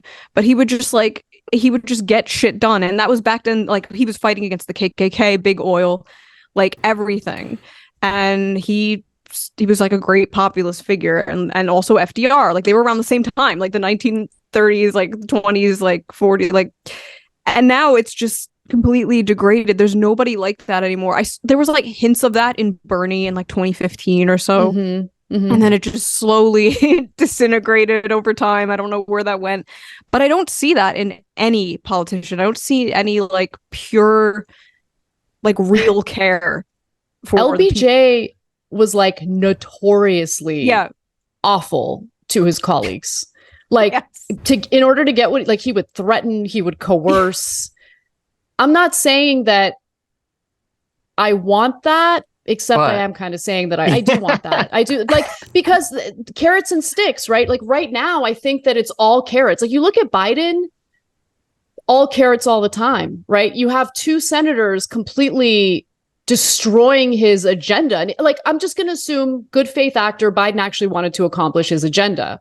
He didn't act like it though, right? Because it was like, oh, Joe Manchin, I love him so much. I can't wait to blow him. Like that's how it felt with Biden. And it's like, can you just at least pretend like you're playing hardball? But he couldn't help himself. Oh, Kirsten Sinema, so intelligent. She's so wonderful. And it's like, okay, I get it. If you want to try that strategy and see if the carrots might work, right? He did try carrots with Manchin and giving like his wife some job that she wanted, some appointment that she wanted. But clearly that didn't work. And so at what point do you use sticks, right? So, you really want this project funded in your state. It's going to help you get reelected. You ain't going to get it unless you give me something, right? Like I need a concession from you, something. It felt like there was none of that going on, and it was so infuriating. And look, I think that there is a place for civility politics, respectability politics, whatever. But there's also a time to play hardball. And I think that there's just this very clear culture right now where Democrats need to be united on all fronts, and they need to respect their colleagues. And what I kind of enjoy seeing play out on the right is they kind of threw that out the window. Now, it's kind of manifested in some toxic ways, but it is interesting to see that if you're willing to apply pressure, if you're willing to deal with the negative press and all of the, threats you might get for trying to stir the pot, you can stir the pot and you can get what you want. Like in the case of Matt Gaetz, it's really unclear what he wants, but that did demonstrate. He wants to be president. What are you talking about? Well, that's true. It's like, it's very selfish, right? Like for Matt Gaetz, it comes from a selfish place. But if you have a politician who actually has an agenda that they want to accomplish, they could accomplish it, or at least some portion of it. What do sticks look like on the Democratic side? Like, I agree with everything that you're saying. Like, Trump would immediately take to Twitter and just savage the person. Right. Just try to destroy their reputation immediately. Yeah. So, but what is it? I mean, I'm not sure that the left really can do that because it seems completely off brand for them. Well, I think they could do it. They couldn't do it the way Trump does it because Biden doesn't have the that's the question. The fervent, dare I say, cultish appeal that Trump has. So if Biden goes to Twitter and says something bad about Joe Manchin or whomever, look, he's got the dark Brandon meme. Come on, like he could pull something out, right? Maybe. I mean, maybe it would make him more popular. I don't know. I don't think Biden going on Twitter and like saying mean things about Manchin is going to help anything, right? But okay, so that's what I'm asking. Right? So what is the move? But like, don't compliment that is him. The stick. Yeah. Look, just withdrawing compliments is not a stick, Anna. That's not a stick. You have to hit the person. No, totally. Like, I think that the way you do it is threaten cutting the funding for the projects that, like, for the pork that Manchin's relying on for his state, right? Or, I mean, I don't know how successful this would be, but I would certainly try. The people who are living in West Virginia obviously are struggling economically. That will be spun. Look, that will be spun as hurting the constituents, though, which is a bad move. No, this is why it is smart. What Trump does is kind of smart because he's not hitting the constituents. Look, I don't think Biden has the energy to do this, but if you have like a young, energetic president who's not sleepy Joe Biden, he would, go to West Virginia and speak directly to the people of West Virginia. This is what I want to do for you. This is what I want to accomplish for you. But the person standing in my way is your United States Senator, Joe Manchin. Right. All right. And I would just really hit that message home. I think that's, I don't know if it would work, but I would definitely try. I would try to speak to the people of West Virginia directly, and I would apply that political pressure. Joe, I want to give you money, and Joe Manchin wants you to starve. I mean, Trump would probably try to do something like that, and it would work, right? I mean, of that's course. The thing about Trump that I want Democrats to understand. I get that they just think the way he speaks is buffoonish. And I'm not talking about like the sometimes bigoted things that he says. I'm just talking about when he's trying to drive a message home. He uses simple English. And guess what? People like simple English. People don't want the like buttoned up, stuffy, teleprompted speech. They want to feel like you're connecting with them. They want to feel like you're authentic and you're actually looking out for them. So simple English, let's try that out. Let's try to learn from some of the things that Trump has actually done successfully. It doesn't make you a bad person. It doesn't mean that you're a far right winger if you do that. It just means that stylistically, there are some things that Trump does that I think Democrats could learn from. Cool. I think, I think you definitely could have, a stick approach where you go to Manchin or someone else and you are threatening to cut funding or remove them from certain, committees they want to be on. Or I feel like there's got to be a lot of different things the Democrats could utilize. And I mean, there will be some blowback at them to the people saying, oh, well, you're just hurting the people and the constituents. And I guess my response to that would be like, yeah, but that's only if he doesn't do what you want. If he does what you want, you give him a little something for the constituents, right? And so you say, listen, I'm trying to help. I'm trying to give you more things. You can always just spin it however you want. I'm trying to give you more things, and your representative is standing, or your senator is standing in the way of that. Yeah. Cool. So, Sitch, you wanted to talk about like the current state of the left. I guess we're kind of talking about that already, right? I'm curious as to like what you guys think the future of the left in the next 10, 20 years is going to look like. If you have any predictions. Like a disaster. I don't know. It's not going good. It's been going downhill. Like there was so like when I started off getting into politics, like I don't know, 10 years ago, I was more into like the culture war stuff, and then I found Bernie and I was like, oh wow, he talks like I've never heard a politician talk like this. This is cool. And then I got into it, and then during like 2020, I saw, the left, who to me was always the woke and the SJWs. I finally started, because Bernie was running again, seeing all these people, like I'm agreeing, like they're talking about real issues. They're talking about housing. They're talking about healthcare. They're talking about all this stuff. And I was just like, oh my God, the left is cool again. Oh my God, I'm so happy. Like we're actually talking about real things that I agree with, and it's awesome. And then I don't know what happened, seemingly overnight. I guess Biden won. And then like the ancient curse was released again. And then everyone just went back to like weird culture war shit. And it's just really disappointing because, like, we weren't talking about the stuff that we're talking about now. Like 3 years ago, we weren't talking about puberty blockers, trans kids. We weren't talking about it's fine to steal and do crime. Yeah. And I don't know what happened. It's like just clown world right now to me looking in on it. And I'm like, can we just go back to, like, I don't know, talking about the real, like, bread and butter stuff that so, like, to me, I still am very much a, like, left winger, pretty far left when it comes, like, economically, but, like, I don't know where they're going culturally and socially, and it's just, like, freaking me out. I don't know. They're losing me on that. But, like, every time they talk about real things, like, Anna, you do that a lot. Like, you talk about stuff like that. I'm like, yeah, exactly. Like, I just think that it's splitting off in all these directions, and I don't know. It's you buy into UBI, right? You're like a UBI fan? I mean, okay, so look, I liked Yang in his prime days. It's crazy that they tarred an Asian guy as, like, a member of the alt-right. It's kind of like insane. That's just like the go-to. Lance, your favorite, came on and basically tried to call Sitch and I right-wingers because we were supporting Andrew Yang at the time, which is kind of hilarious. Is there anyone Lance doesn't think is a right winger? Oh, of course. Like, But let's not dwell on Lance. But yeah, let's not. When these people call some people reactionary, it's almost like a compliment because, like, I've seen what you think makes people progressive, and I don't want to be that. Like, so whatever is a reactionary to you must be a good thing. And so some of this shit is, like, insane, but. And the things that people are being called reactionary over are things that are so normal, like Anna, what she's being called a reactionary over, and it's so disappointing. And you guys are always called far right. This podcast is always called far right, which just blows my mind because you're always pushing back. There's, like, right wingers in your chat. Well, Sitch is a little right wing. I mean, let's be honest here.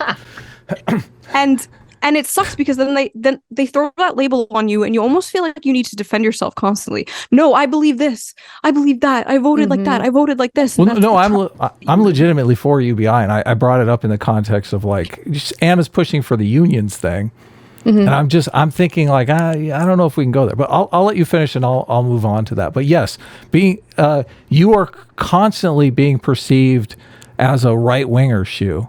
And it's insane to me because, like, you're much further left than we are. And I mean, we're pretty far left. So it's just like at this point, you just got to go, okay, and just keep advocating for the things that you believe in that clearly aren't right wing. Because, like, even if today I was like, yeah, guys, I'm a conservative, I'd be the worst conservative ever. And I'd be kicked out of the conservative club. Totally. So it makes no sense. Like, it's an insult that they'll throw at you so they can, I forgot what that's called. There's a word for it. They'll throw at you so that no one listens to your. Yeah. Look, this is a problem too, because it really is like a lose-lose situation, because we have, like, I think 60% of our audience is right wing and they'll use that against us. But the reason why 60% of our audience is right wing is because we're the only lefties on the internet that are not constantly insulting them right and left. Yeah, like exactly. We try to understand their arguments. And I admit, look, I have, like, a book learning understanding of conservatism. Like, I don't have these moral intuitions. I grew up in California, like, surfing and smoking weed. Like, I'm not, like, a classic conservative type of guy. So, but I do have a lot of empathy, and I do feel people deserve respect. And especially in a political setting, like, if you're literally asking them to vote for you on something like universal health care or UBI or custodial voting, anything that you want to put forward, you've got to make an argument that is not going to insult them or insult their intelligence. Yeah. We forgot the power of persuasion, and you don't persuade by browbeating. And look, I think that there's just this effort to flatten the right into, like, one group of people who all believe the same thing, when in reality there are a lot of gradations there, just as there are gradations on the left. And I want to accomplish solutions, and you can't accomplish solutions if you're like extreme in your views and unwilling to work with people who might have other disagreements with you. So like I was heartened to see AOC and Matt Gaetz propose legislation together to ban members of Congress from trading individual stocks. And anyone who's against them working together because Matt Gaetz bad and we should always like, clown on him and never want to work with him. Well, you're wrong. And you're actually not interested in finding solutions. You don't care about making society better or government better. So just bow out, like go engage in your little purity circle jerk and let the adults get back in the room and actually accomplish something, Oh, man. That's getting clipped. That's totally getting clip it, CT. Like you were saying about like not kind of like talking down on the audience, and that's why you have a right-wing audience. That's like, I think I took a survey like 2 years ago and it was like 45% of my audience was right-wing. A lot of them were centrist. What are you doing? And it's like people will be like, oh, that like that tells something. But I think that's a good thing because like these people aren't listening to Lance. These people aren't listening to those, like they put themselves on this pedestal and they act like there's like holier than thou, especially the ones that used to be right wing and they make that their whole shtick are the most like holier than thou of them too. And it's like, that was you last Thursday. Why are you looking down at these people? And I think and a lot, like over time, I'm always getting comments, messages, tweets like, you changed my mind about this. And especially back in the during the primaries, people like right-wing people were like, I think I'm going to vote for Bernie this time. And that's not like my goal to change people's minds, but it happened naturally just because like the way I talk about these things isn't like fucking condescending. It isn't like, I think I'm better than these people for having different opinions. And naturally they're not going to be like bullied into having different opinions. It's like goofy. I don't know. Yeah, look, that doesn't work. That totally doesn't work. Yeah. It's all carrot when it comes to persuasion. You have no leverage over them. You can't force them to vote with you on anything. Well, I mean, it depends. Like if you're like a big, here we go. No, I'm just if you're a big pundit, because I think there is stick here. Because I mean, that's part of like what, we're talking about woke. And this is true for the right too, with a lot of the Trump stuff. Like if you're on the left and you get something woke, they try to beat you down and like, oh, you're a bad ally. You're racist if you don't do this. And it works for a lot of people. There's, of course, the people in this conversation were all enlightened, free individual rebels who say, no, screw you. We'll do, we stand for truth. But, and the same thing's true of the right. There's a lot of like, oh, if you don't support Trump, you're a rhino. You're not a real Republican. So I think that definitely happens. But I'm also curious as to where you guys think the future of the right is going, because I wonder if the Republican Party and the right overall in America is going to kind of go through the same thing that kind of happened that you were talking about, Shue, with like people losing faith in the left, and you were saying, Anna, about people losing faith in the left. I feel like that's going to happen with the right too, because once, if Trump either wins or loses, he's going to be gone in 4 years. And yeah, there's going to be DeSantis, there's going to be other politicians who try to pick up the mantle of Trump, but I don't think they're going to be successful. I think he's kind of a once in a lifetime personality that no one is ever going to be able to replicate. And I'm curious as to what's going to happen to the right when a lot of the right-wing politicians, they might put on the mask of Trump, but it's going to be business as usual, neoconservatisms, like, like Vivek. Actually. Yeah, exactly. Yeah. I think Vivek is a good example of the future, at least the near future of the Republican Party, is the people putting on the Trump mask. And then they just have like Reaganomics as their whole thing. It's like, you're not the new guy. You're the old guy with like a car salesman personality. I think they might go back to their like neoconservatism actually, maybe in the further future, especially if we're heading towards like war and things like that. Because I see it already, all these people who, I know you guys are more like on the pro-Israel side or whatever, but I see like a lot of the neoconservative coming back in that party. And like that's interesting.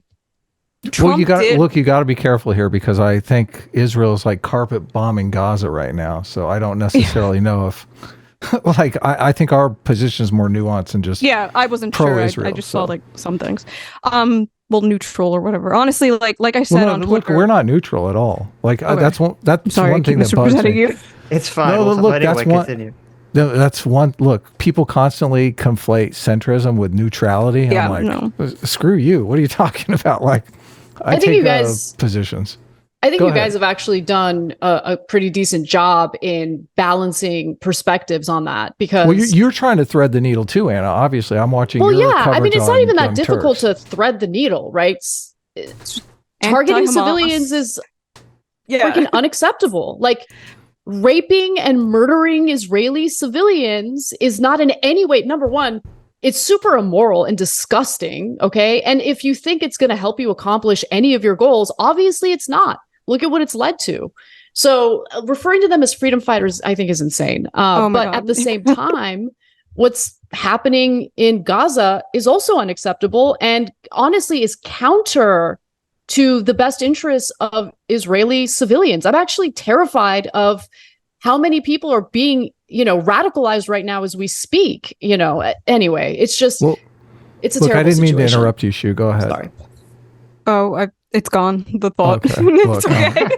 Sitch does that to me all the time. And I I'm know. like, I do it intentionally. I just actually. look. I do what I'm like a whatever. We'll move on.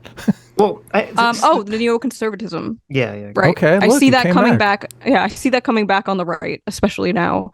And especially all these people who were like the populists and were like, don't trust the media, don't trust the government. All of a sudden now the media and the government's all telling the truth, apparently. Like, it's just kind of goofy to see that go down. And I think that might be the direction, like, especially if Trump doesn't win, I think they're just going to revert back to, the good old Republican Party, and the populism is going to die. Interesting. Because I wonder, I think overall there's going to be a lot of people reverting back, but I think there's going to be kind of like on the left, there's that group of people that kind of broke off and, became leftists or became politically homeless.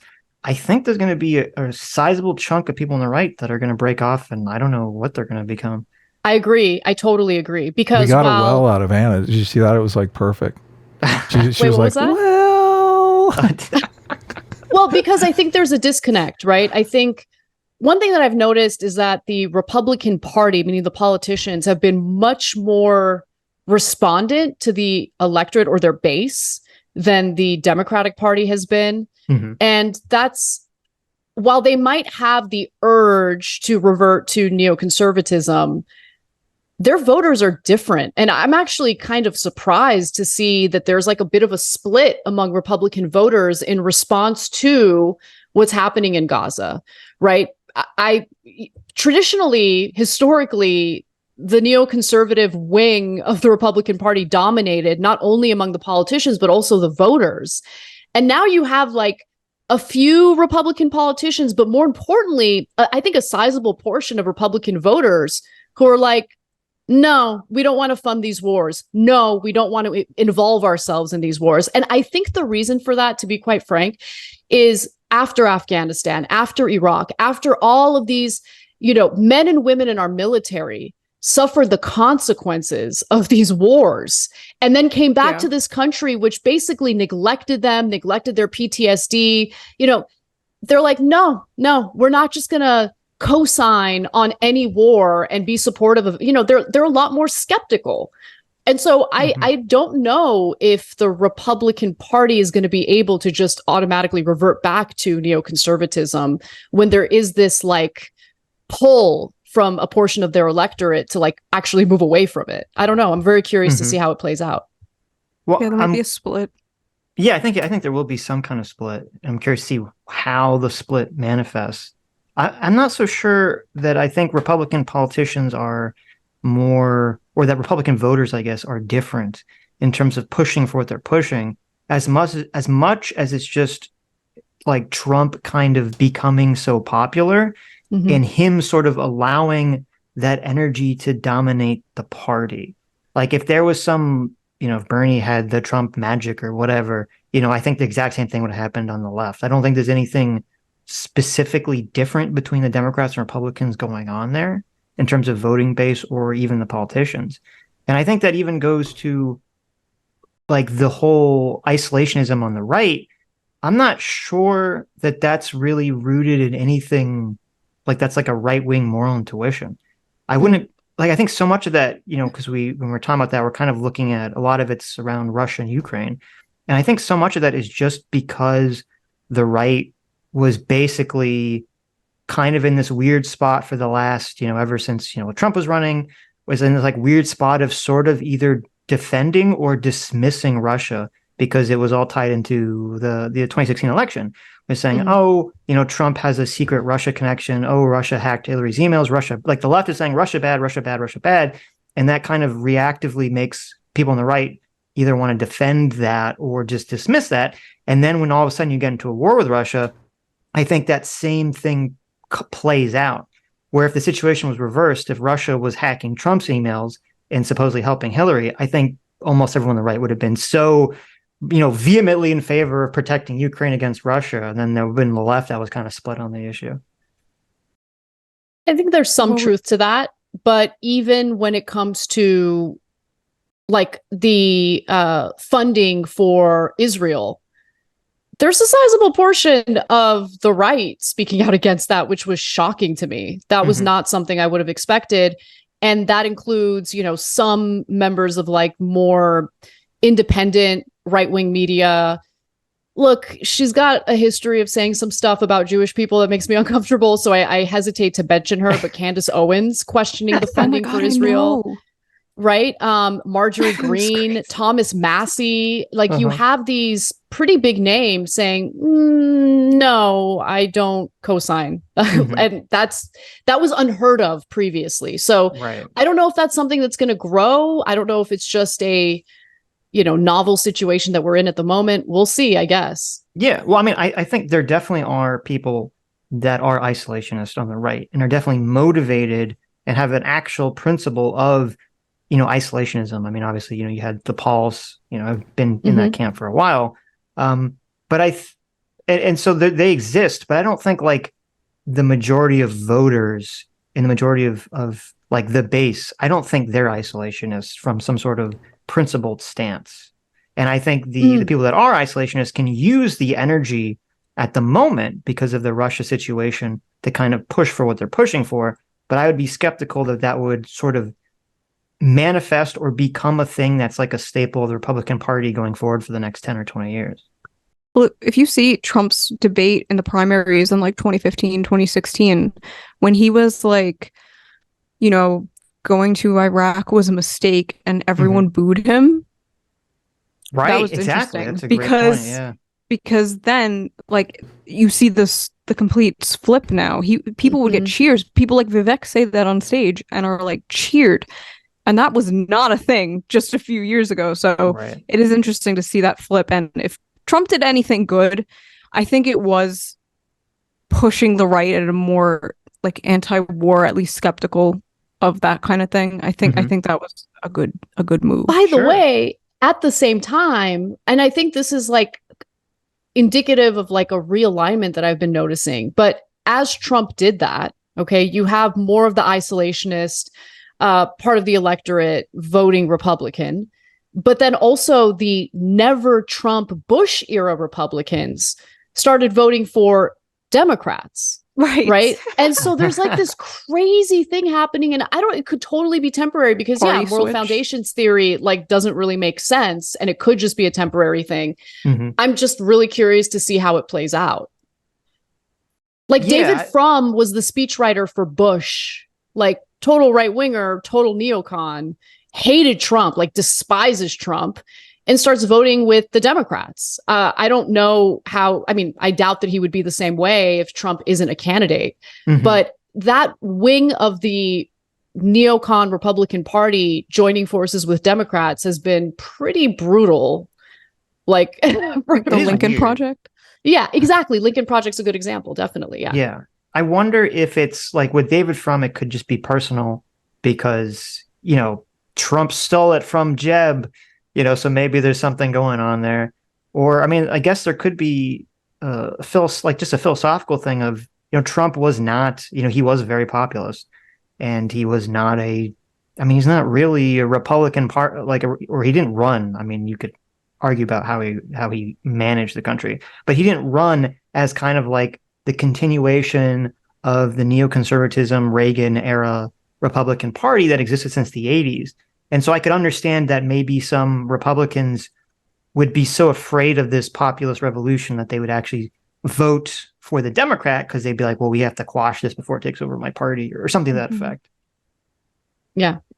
Trump is Totally. an interesting character. He brought up like a whole new bunch of people into the electorate too, and I think that's part of this equation as well. Like a lot of people who voted for Trump, it was like their first time ever voting in an election. So obviously that has to do with him being a celebrity. So Well, like okay. my fantasy is that we have at some point a Democratic candidate that's similar to FDR. This is fantasy world magical thinking.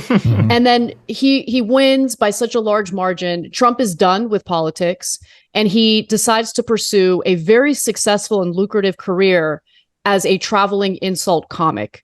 Because I would pay to watch it. Dude, he's so podcaster. funny. Like just if he were, I would he pay. is hilarious. I would pay. I know. Here's a headline. Look, your unconscious Wait, here's the loves clip. him. That's the problem. That's the problem, Anna.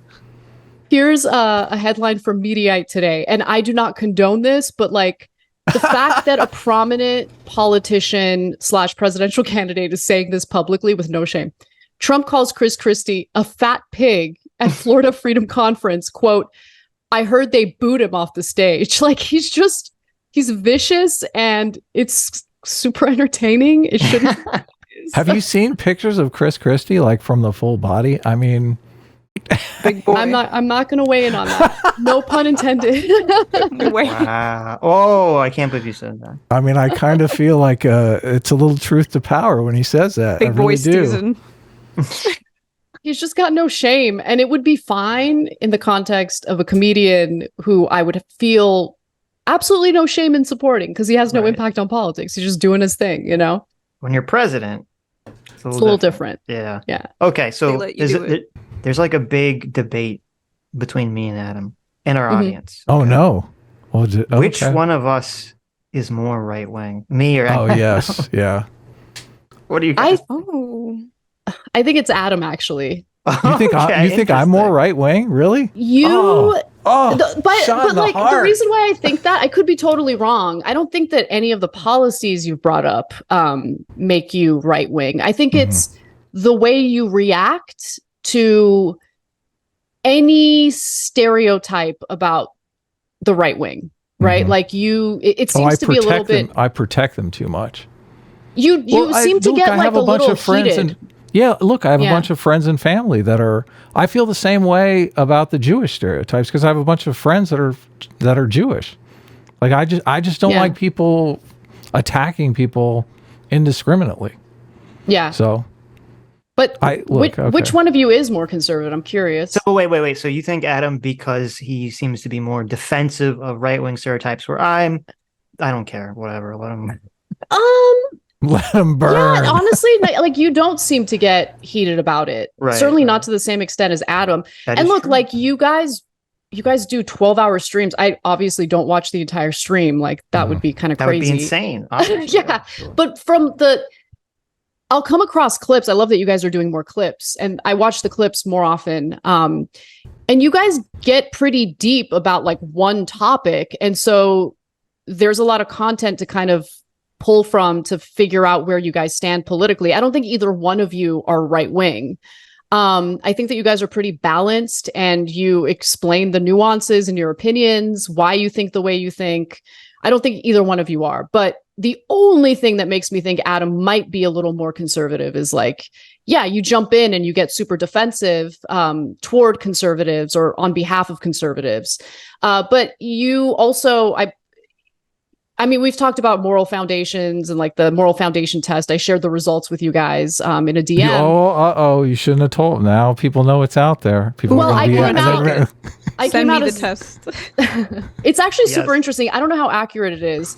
I still came out as a liberal Democrat. However, there are two areas that are typically associated with conservatives where I scored higher than conservatives, which was surprising. One wasn't that surprising. Loyalty, I scored Yes. super high. And I think you probably do too, Adam. Yes, yeah.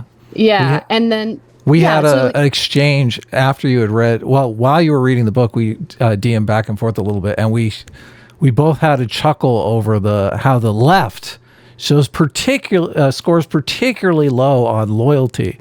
Yeah. As they're throwing you under the bus every single day, you're like, oh, I see this. This seems obvious. Yeah, totally. And that helped me kind of understand the disconnect because, look, I got to be honest with you guys. Like the idea that I would see one of my friends say something I disagree with on another show and then go on my show and trash them is like inconceivable. Like I would never do it. Right. So, but now I kind of understand like why that happened. Go ahead, Shue. Oh, like I said to Anna in DMs, like I say this all the time, but a lot on the left, they don't have friends. They have temporary allies. And that's so sad. They have enemies. They have enemies and they have temporary allies. Like they don't know what friends are. And so they'll do that. They'll just like drag you. And you're just kind of sitting there and you're like, why are you dragging me, Papa? Like, just talk to me. Like, this is so weird. So like, I'll see a friend of mine have a shitty take, right? And maybe I'll go after someone else who has the exact same take, but I'm not going after them for having a shitty take. And like, go off, queen, have your shitty take. I don't give a shit. And I used to not be like that, though. There was like this pressure that people like that I didn't even like would put on me. Call out your friends, call out your friends, No, I'm not going to call out my friends. Like, I'm not going to do that. Like, sorry. It's just, it's very asocial behavior. There's, of course, like healthy critique and things like that. But the way they do it is not that. They just want to get in front of it to like virtue signal. Be like, I don't want anything to do with this person. Like that's gross. Yeah, I don't know. like really... I love and I respect my audience. But I love and value my personal relationships and my family more. I'm not going to throw them under the bus to appease a portion of my audience that might be like, you know, they've got that bloodlust. Like, oh, are you going to condemn them? Like, no, I'm not. It's happened with like Jenk several times, and it's like I'm very loyal to Jenk, and it's because he's been good to me. He's, you know, yes, he's my employer, but he's also a good friend of mine. And do I disagree with him on some stuff? Absolutely. Am I going to go on the show or am I going to go on social media and trash him? Never. And it's not loyalty to a fault. It's about respecting the people in your life enough to have those conversations privately. Like, I don't need to put on a show for people, right? If I disagree with him, we have conversations and we duke it out privately, and that's it. That's the way friends treat each other. But like, I won't say who, but like after, you know, the initial tweet, and I really don't want to get into birthing people again, but like the initial tweet about that, someone, I won't name who, like reached out to me to let me know, hey, there's pressure to address this. So basically, I'm about to go on my show and trash you. And I was like, what? Okay, thanks for the heads up, I guess, you know. And then they proceeded to do it several times. Like it was really like amazing to me. But it didn't really. Can you tell us the first letter of their name? Yeah. No, I won't do that. Why? Because, look, why didn't you just respond? I can't Fuck do that off. to people. Like, why didn't you just like give them the finger? Say, okay, well, fuck you. Fine loyalty. That's why. Even when they're stabbing you in the back, you're like, I'm still loyal. Even now, like I just can't do it. I'm not that kind of person. The amount of go ahead. Sorry, you go. No, you go, Shue. I'm just always I never know when to like the amount of other like streamers and creators who will like DM me privately when things are going down. They're like, I agree with you, but you know, I can't say anything. Those people are cowards. Oh my God, disown them.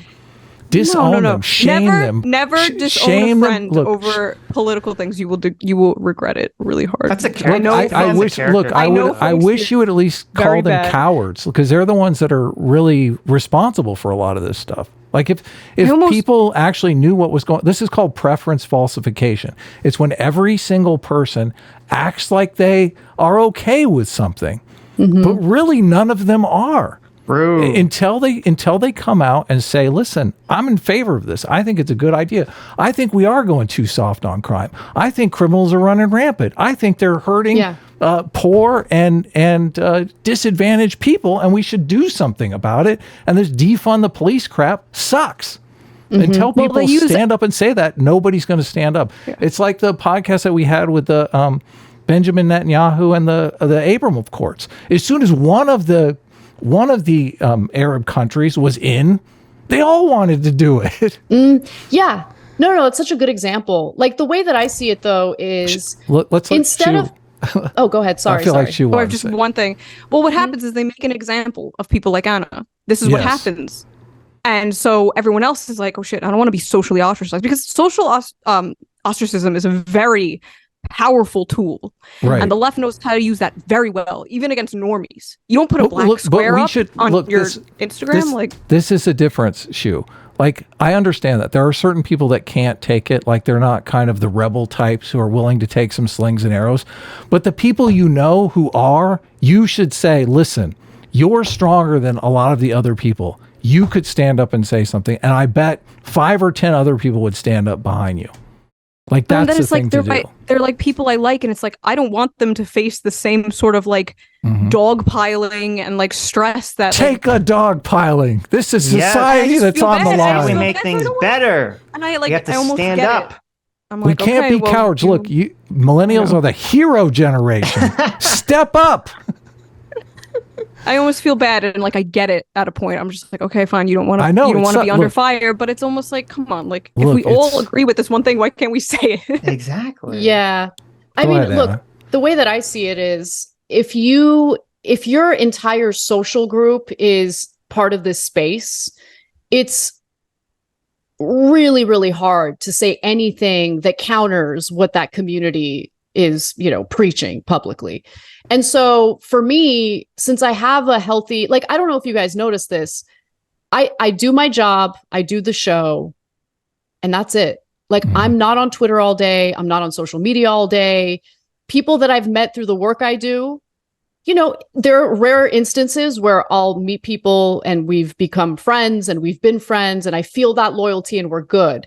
But for the most part, I've learned to not rely on people that I've met through the work I do as my genuine friends. And I just focus on my social group outside of work. They're the ones who keep me grounded. They're the ones who give me the foundation and the strength I need to really speak my mind without worrying as much about the social media consequences or the consequences of other streamers or other content creators coming after me, because that's not my social group, right?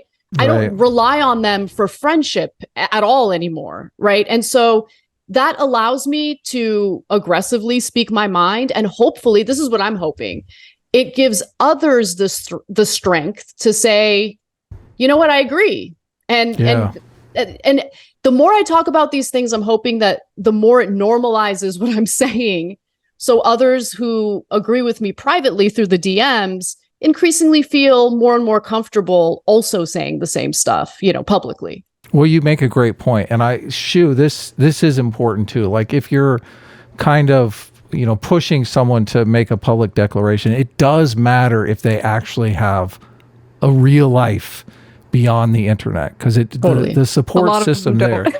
Yeah, see, so look, maybe I am wrong about this. Maybe it is too much for them. But those of us that do have, family, like, obviously I'm married, Sitch and I have been friends for a long time now. We're like thick as thieves. We've got each other's back. So a lot of people, if someone doesn't have your back, I understand it can be an insurmountable hurdle. So I do feel for those people. Yeah. And a lot of these people are like, socially awkward. They don't have a lot of friends. Not like I do, but like a lot of them are like LGBT too. And they found this like little community that they're a part of, and they don't want to be kicked out of this community. And it's like this so much pressure to just everyone just I almost feel like everyone's just pretending, like to a point, to agree with this dumb shit. And that might be a cope, but like the amount of times I've seen it personally where it's like, I agree, but I'm sorry I can't say anything. Like I would defend you if I could, but it's like, it's so, I don't know, demoralizing. But I don't know, maybe that will change one day. We're hitting about 2 hours, and I hate to throw you guys out, but obviously you guys can come back on the show like anytime. You're both welcome. Anna, I actually was going to jump in, I think last Sunday spontaneously, but I didn't get to the DMs fast enough. So Look, Okay. As a producer, I'll pester people. Like if I want to get people on the show, I'll pester them. But oftentimes I don't know, if they're just being polite. They're saying, "Oh yeah, I'd like to do that," but really they don't. Anna seems like she would like to jump in from time to time, so she'll be back. Shue, I think I think we've scheduled Shue once, and I think you've jumped in 2 or 3 times. Yeah. So I jumped in when you did the iDubbbz thing because I was so passionate about making fun of yes. him. But if you ever want me on, I don't know if the subject is something you think I would enjoy. I don't know, maybe just hit me up. Okay. Well, before you go, we do have a couple of super chats. Sitch, I don't know if you've pulled any out. There was one here that I wanted to read that was particularly good. Right. I'll be right back, guys. I'm just going to close the blinds. Since Okay. The sun Sure. is... Did you check through these super chats at all? I will. But Okay. I've been neglecting my duties. Oh, that's okay. This has been a fabulous conversation. So, are you? I mean, read the one that you have. Or do well, you no. read- I want to wait for Anna to come back okay. to read. Do you have a? Okay. Could you? Oh, I guess you were headless, so you could, or you're Headless. wireless. Headless. Yeah. Clip it, CT. Lives in Dev's walls specifically for $50. Says Mensa. Thank you, Adam. I'm so glad that you had that of all the super chats. That's the one you wanted to bring up. Look, I tried, Anna. I tried. There you I go. I crashed and burned. There you It go. was so I crashed cute. and burned a little bit there, but I was trying to help a brother out. Uh-huh. I don't think he needed any help. I think he was doing just fine. That chemistry, I though. know. Anyway, are there any more? I guess you haven't really looked at any. So I'm looking. Ostracy for $50 says happy 300. So Thank you. so we've got a bunch of Congrats, guys. we got a bunch of other guests lined up. So we're gonna kind of keep it intimate with a few guests at a time. We're super glad that you guys could come on together, just because obviously we want to break the internet. So This was great. It was really nice chatting with you, Shue. Yes, you too. I would love to talk in the future too, whenever. For sure. Yeah. well, you guys are both big streamers, so you guys could stream on your channels. No. They're not allowed. They have to do it through us. Okay, that's obviously how. it has to work. Yes. So Sitch, if there's no super chats, maybe we will say goodbye. I feel like we're kind of winding down here. So Something Sitch about is like tunnel this- mice. I don't know what that means. Was there some comment about Israeli tunnel mice? What does that mean? here is Become the Night for $20 says, Anna, you seem like a completely different person since your change. You seem lighter, brighter. I'm so happy for you. I truly wish you the best, heart. So Thank you. I do. Look, Yeah. I do. I watch a lot of Young Turks now, and I admit, I feel like Anna there's like a ship, and she's trying to turn it around a bit. So I do feel that. Once you start understanding the world around you a little better and you stop buying into the fear mongering, the partisan fear mongering, yeah, of course you're going to be happier. You're less scared. You're less worried and paranoid about the intentions of the other side. You understand the voters and what motivates and drives them a little better. And look, at the end of the day, the thing that I want to accomplish the most is getting Americans, regardless of their political persuasion, to see themselves as Americans who love the country and want to look out for one another, regardless of where they stand politically. I don't know if that's something we could accomplish. I feel like we were there at one point. I think we can get back to it. It's just we have to be more careful with our rhetoric, and I just don't want to engage in fear mongering. There was a lot of that I bought into before. I don't really buy into it now, and that makes me happier, and I think it makes the way I present stories a little more accurate. True. Yeah. And Well, and we all know how Shue feels about America. As she sits in front of that. The most dedicated patriots criticize America the hardest. So, True. love the people, hate the people in charge. So True. Okay, so I guess we'll leave it there. We'll let you guys All go. right. We have another 10 hours of streaming to do, so we're going to be seeing a lot of guests. I'll be listening. Maybe some of them are cute girls that I've Oh my invited on. Ooh. So, All right, you guys have a great Sunday. Yes, thank you so much for Thanks so coming much on, for both coming, of you. guys. Bye, guys, and Bye, bye, guys. chat. Take care. Bye. Hi, you just listened to a clip from the Sitch and Adams show. If you like what you heard, you can listen to our live show right here on this channel on Sunday, starting at 1 p.m. Pacific, 4 p.m. Eastern. And if you want, you can super chat us. We read $20 and up super chats on the show and then do a follow-up stream on the following Tuesday where we read the rest of the unread super chats and interact with fans of the show. Subscribe to this channel right here to listen to the live show or to listen to more of our awesome clips.